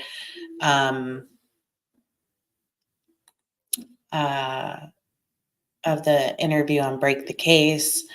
Yeah, it was, well, it was pretty, emotional. I think Jen's approach was trying to get everybody to kind of empathize and humanize and understand, like, that, at some point there was love, before a lot of things happened. And, then subsequently I saw a lot of other people kind of going backwards, in Sebastian's life. But I don't think that we need to go much further than maybe 3 to 4 months back to kind of get to the root of what happened here. The problem is, there's so much interference, so many obstructions. And now I'm starting to wonder, about, people obstructing for monetary gain. I mean, there's just so many things coming into play here, and it is really interfering with the results and physical searches, and, in my opinion, logical thinking. But all this interference and the intimidation and what a show everything has turned into, I think it's scaring people. probably scared people off very early on from wanting to talk about anything they might know. When you're hearing about, tires getting slashed, or, people's reputations being ruined, and, people being canceled for all sorts of things. I mean, there's just, and to hear, the tempers flaring online, amongst the parents, is it, there's a lot of people who might be scared to come forward. My thought today is what happened. The way Chris threatens people, maybe he has been threatening. It's possible, and while I don't necessarily know about boot camp, it has occurred to me the thought of, was he lured out under false pretenses, or given sleep medicine, too much sleep medicine, to be brought out of the home without movement and things like that, like put to sleep, like sedated. So could he have been sedated, has crossed my mind. And definitely, luring somebody out, maybe on false promises, like, hey, we're going to go on this really cool vacation, or hey, we're going to Disney World, or hey, jump in, we're going to go, we're going to bring you for the first time to the RV, and we're going to do all these great things. And maybe it wasn't any of those great things.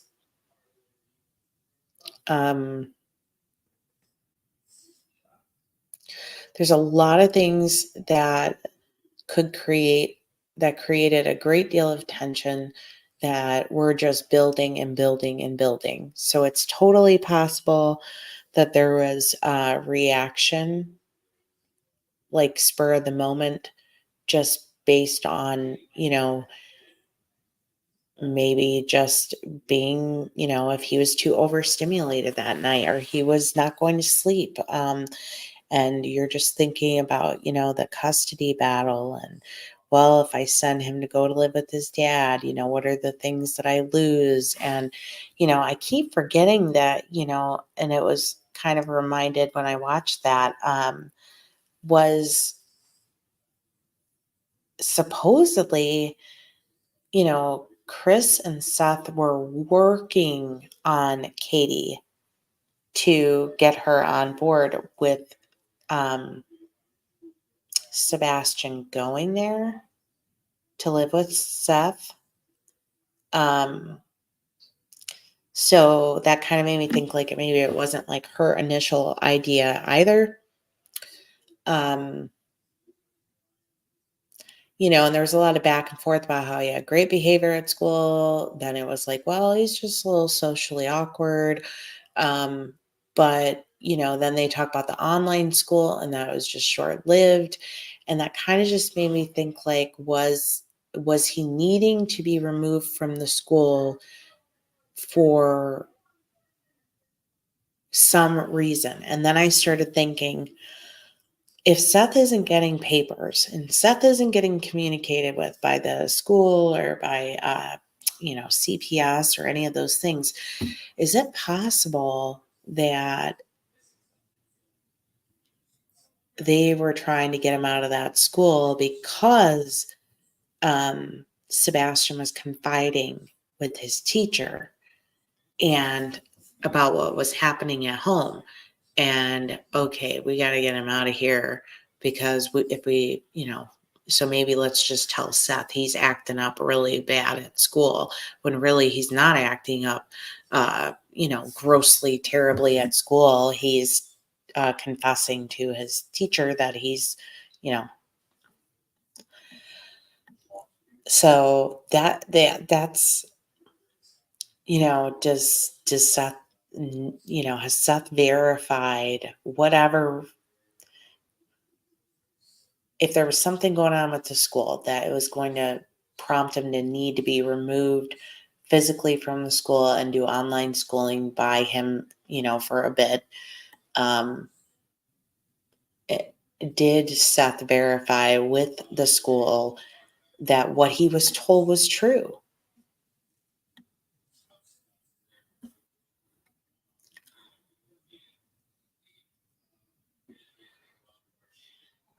That's true.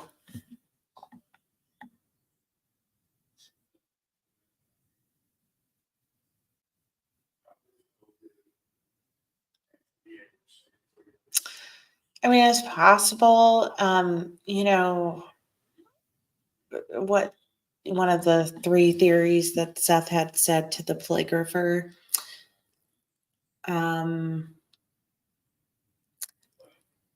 It's possible. I'm not personally like sold on that thought process.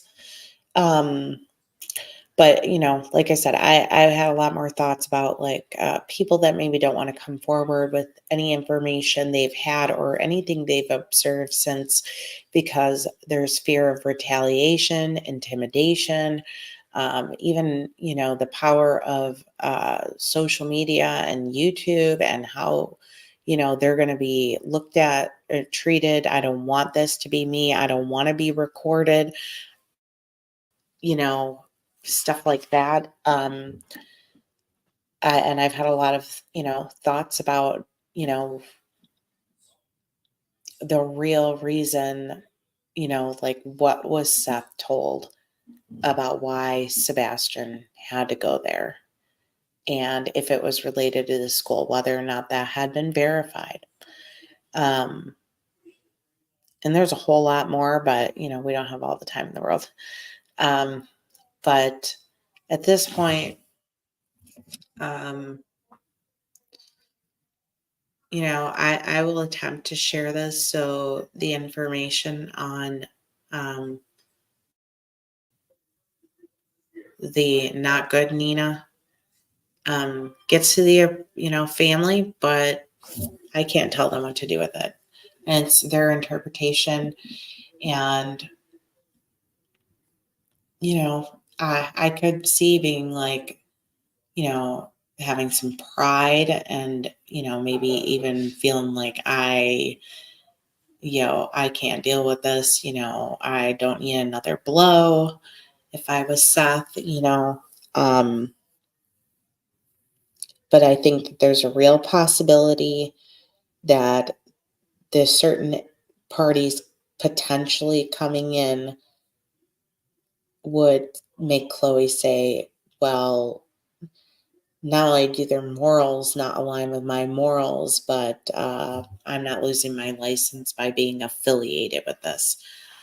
That's a possibility, but she continues to do what she does out of just, the goodness of her heart, and doesn't need to be affiliated with anything. So,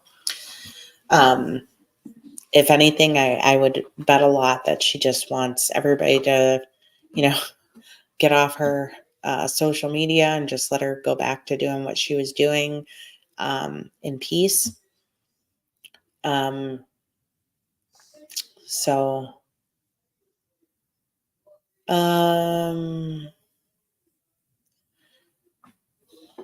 I find it interesting that they have not returned Sebastian's electronics. I don't know if they would, and if they haven't concluded the investigation. If they don't know the why, maybe there's certain things that they just can't, aren't comfortable giving back until they know exactly what happened. I should have said Katie's mother-in-law. Oh, wait a minute. Ginger girl, going back. Hold on.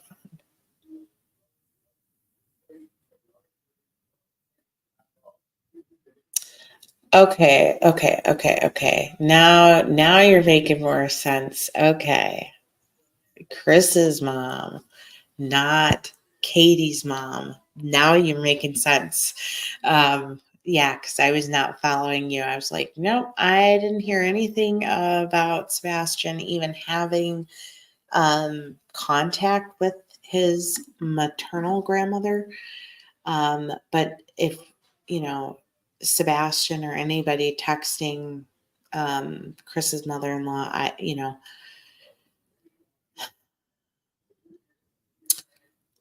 don't know. I will say this. I am in need of somebody who might have been, I did check with the one source that I had, and I wasn't able to get the answer that way. But if anybody is super sleuthing on this case behind the scenes and has done a lot with regards to Chris's extended family, and I kind of mean a little more than just like the people finder type pages on a family tree level. If you want to email me, because I'm looking for something and I'm trying to find the answer as quickly as I can, and I'm not having a whole lot of luck. So, kind of in the family tree genealogy type thing, if you had been doing that maybe on this in your spare time, I am putting my email really quick in the chat, stopthemadnessinfo@gmail.com, just in case, somebody watches this on replay and then they want to reach out to me, because I am trying to get to the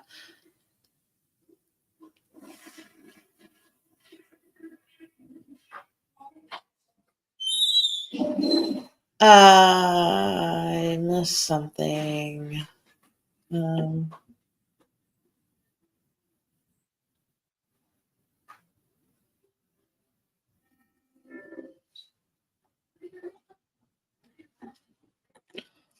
Well, I mean, regarding Break the Cases interview, if I can just be try to add a little mediation here. I don't know if Seth knew what questions were going to be asked of him by Jen Koffendorfer, but I personally, and you have to understand, when all these interviews are done, you have to go off of the interviewer, the person that's asking the questions. How are they asking it? You can tell what their goal is, and I think that she was really trying to just bring a human level. So on many, many levels, I overall just thought the interview was endearing. I thought it was a breath of fresh air. It was kind of sad. I mean, it was sad, and I know I didn't think it was creepy or weird or anything. It was really sad to me to see that, how choked up he got when he was talking about, he still remembered what she said to him, kind of in their wedding vows. And I talked about this when it aired. Because I don't know what was coming from her side, but just clearly watching that, even after all these years, despite, what mudslinging has transpired, it's clear to me, I believe that he loved her. And he probably still has a lot of love for her. And he's probably finding this very difficult because obviously based on the polygraph, what he shared with the polygrapher, because the polygrapher asked. I mean, so it's not like he wanted to talk about it. He was asked a question and he gave, what theories. And who wouldn't have had a theory at that point, after this much time has passed? That even after having those possible considerations, it was probably double heartbreaking, because the next day you're thinking about the beginning, and that you loved her and you had this child. And overall, I kind of got a sense that there was a disconnect emotionally from the beginning, from the marriage, from the child. I could be wrong, but that's kind of the way it felt when they were walking through the storyline of it. But his emotions were palpable. I felt they were very genuine. I You know, I don't believe the divorce was anything that he wanted from the beginning at all. You know, so I'm just, so, you know, it made me really sad. It made me sad, you know, because he appeared to be an all-in dad, you know, and he appeared to want to be an all-in husband. And, you know, she was young. And, you know, so when most people are trying to kind of just get their feet on the water, she's in adulthood, you know, married with a child. And that could have been just too much on top of everything else that she had endured in her childhood. And so focusing on something else, career, Navy, things like that. There are a lot of people that have children at young ages. You know, when I was in high school, it was the generation of teen pregnancies. There was a lot of girls that I went to school with, you know, that were getting pregnant very, very young. And a lot of them maybe weren't the best moms the first year or two. Now jump 5-6 years down the road, and they were phenomenal, and they pulled their act together and all those things. But being a teen parent is not an easy decision.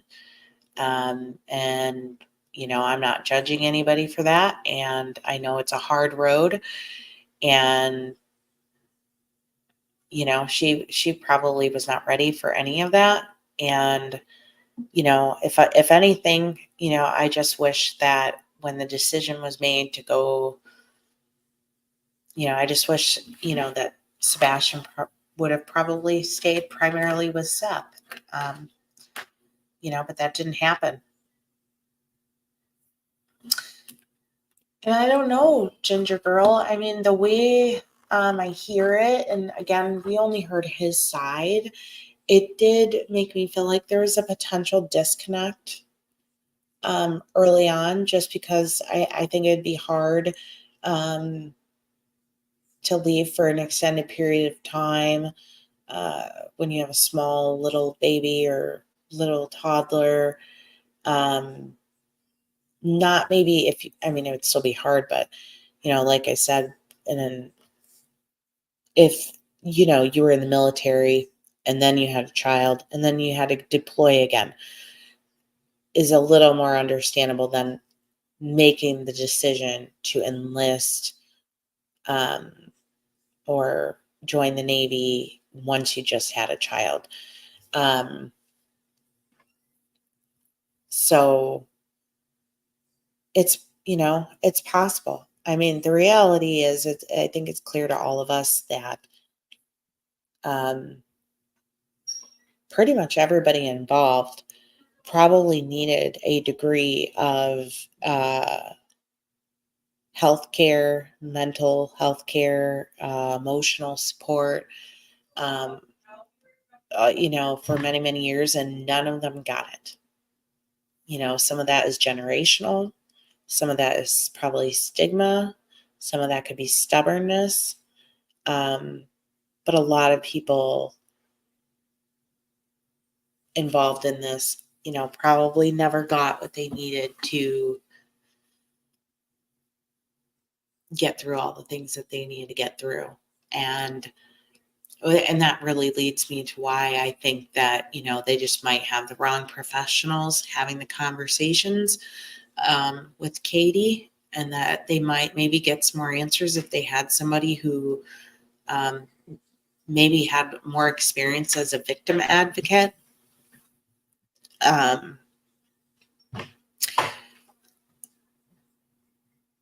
Because despite what happened, I think that there's a whole lot of damage and hurt that was well before this all came. And no, it's not really any of our business. And I do wish a lot of this stuff we didn't know. And while some of it is helpful for the context of actually finding Sebastian or understanding what could have happened to Sebastian, there's a lot that is not pertinent that really, it saddens me that it was put out there. Stuff about Sebastian that was said that I think was nobody had any business putting out there. Wondering if JC was trying to make the public see that Seth has a huge heart and is very sentimental. I mean, maybe it was. I mean, it could have been, kind of the hope to be that way, trying to level things out after all of the hostility, and, I was really frustrated when, the big F off video happened. I was fit to be tied. I was on here mad as a hornet. And sometimes people still go back to those videos and they comment and they're very judgmental about them to me too. And I'm just kind of like, okay, well, we're way past that now, because I'm human too. I get, I'm in the moment, and I receive things just like most people do, and I react, and then I have to absorb. And once I have absorbed that, similar to what I'm absorbing right here tonight with the bad Nina, is I really believe that, Seth is more naive. I wish he had people that he's known for a long time that were able to help him make decisions and navigate this, because I'm sure under all the exhaustion and stress, it's hard to make these decisions. And when people that you trust tell you to trust these people, then he's just trusting, I don't know.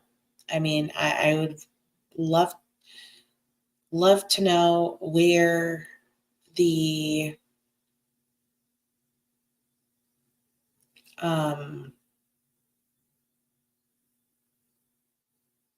how these people got referred to him. I'm going to have to try to do some research to see if what the rumor is actually a fact, and if I can verify that in a solid way. One of the YouTube channels streamed their search of the RV park. They were not received. They checked registry and the location. There were tons of RSO that came up. Perhaps the park sways certain rules.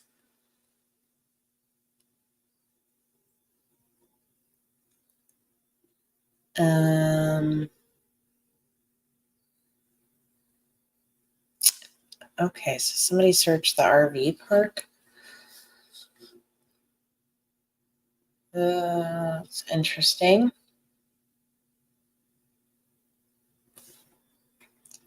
Thank you, Rhonda. I appreciate that. I agree. Blue Dragonfly. I mean, it's just sad. It's sad. The whole thing is just heartbreaking. I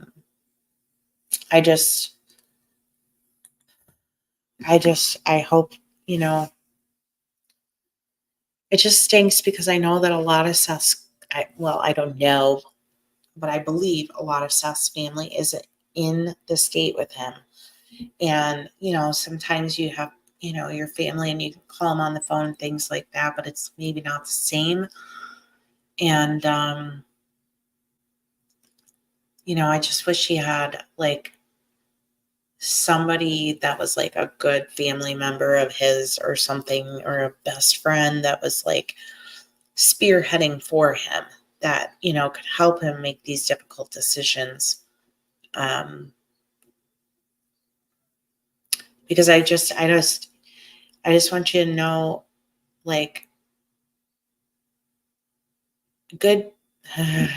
good people have backed off, so to speak. Oh, okay. See, now you came in 2 hours late.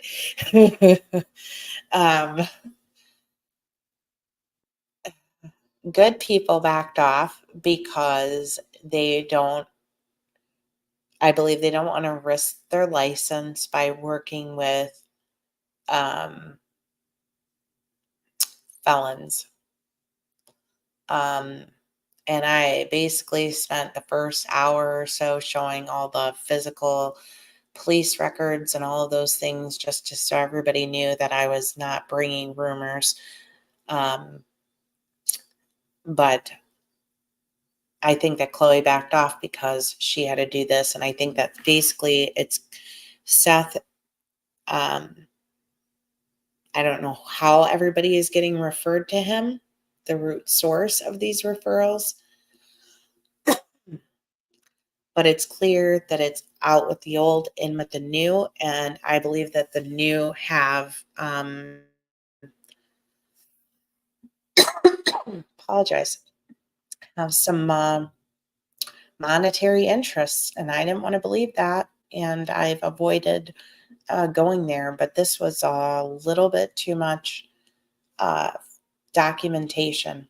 And I had more, but I didn't want to spend 2 hours showing you all of that. And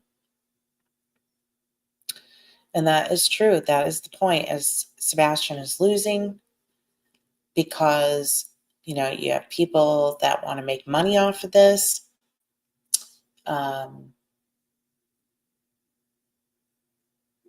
Everybody's just head is in the wrong place. Jules is there. So that is a light. Chloe is still doing her thing by herself. I did see, was it Tennessee Volunteer Search and Rescue Organization? I have not vetted them.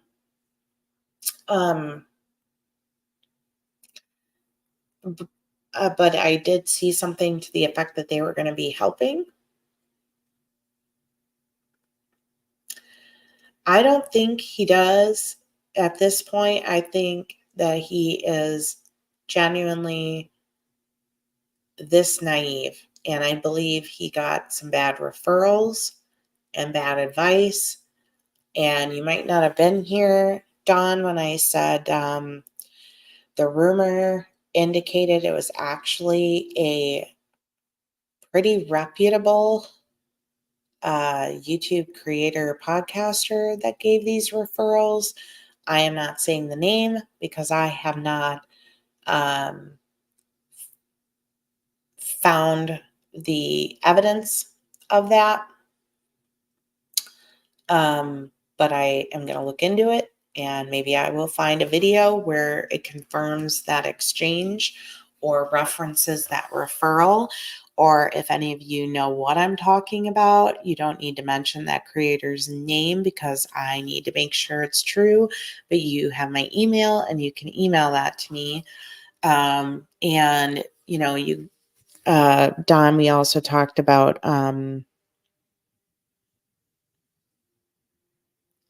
you know, like if they're going to possibly file that lawsuit, like you were talking about in your video.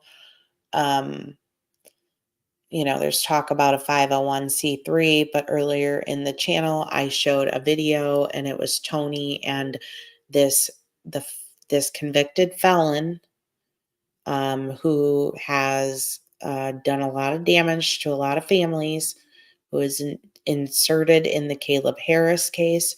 Now she is trying to come to Tennessee, and she's also trying to handle the elijahvue case in Wisconsin.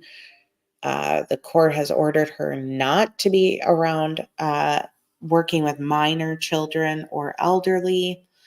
And she was on a video asking, you know, and discussing with Tony how she could get her diesel truck fixed and how she could be able to afford the diesel gas to get from Texas to Tennessee to be able to search.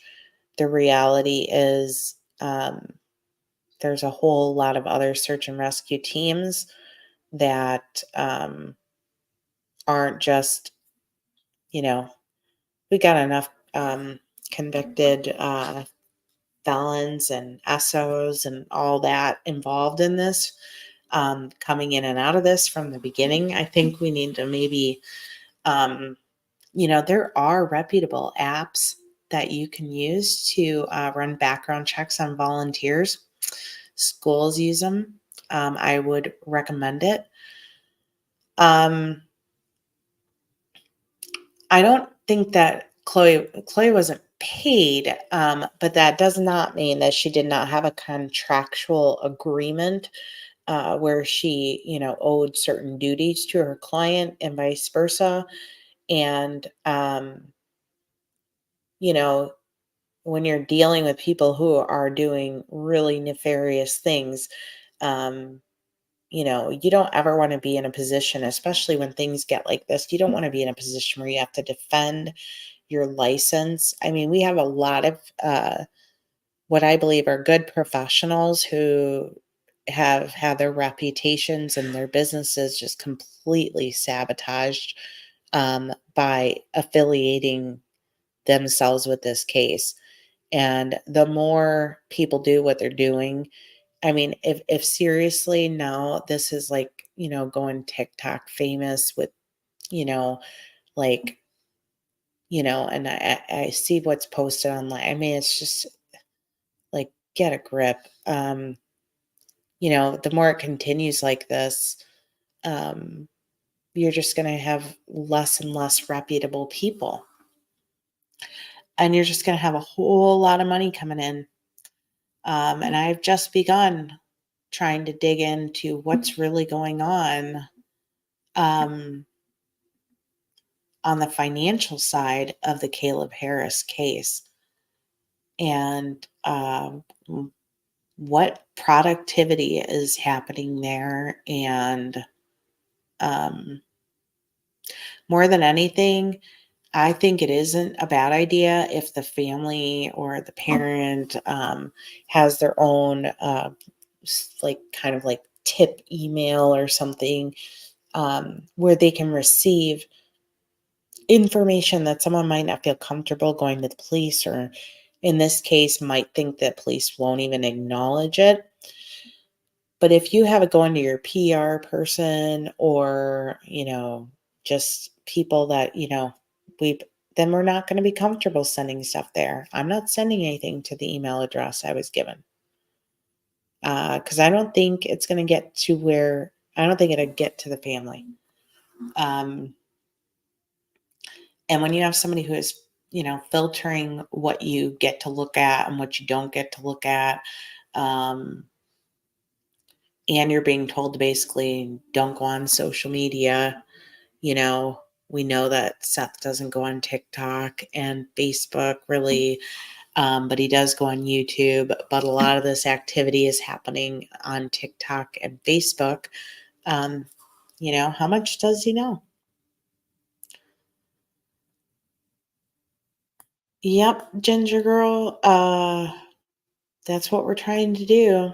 Try and pushing. We're pushing, and we'll keep pushing.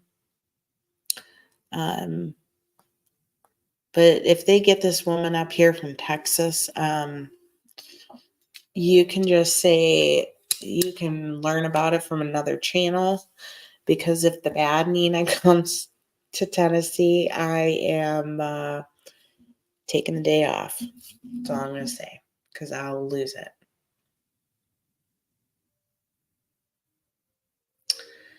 I mean, I have not forgotten that they're involved.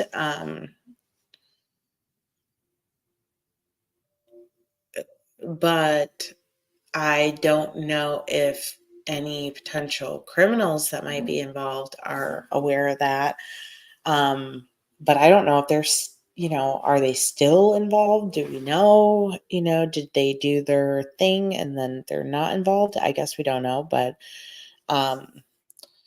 I hope some of these families that have been taken advantage of, I know that obviously they reported her to the police and things like that, but I hope people consider taking this to court, because it's not going to stop. That this pattern of taking advantage is going to continue. It's just going to continue. So, all right, guys, that's about all I got in me tonight. It was a long one, so I appreciate everybody tuning in. And yes, go check out Sweet Tea with Don V's channel. I'm pretty sure most of you are already over there at this point, but if you're not, go over there and subscribe for some logical, clear-headed thinking. And I'm going to be doing some background and doing some digging to try to get some additional information, and we'll see what we come up with. But in the meantime, I appreciate all of you, and thank you so much for tuning in, and we will talk again soon.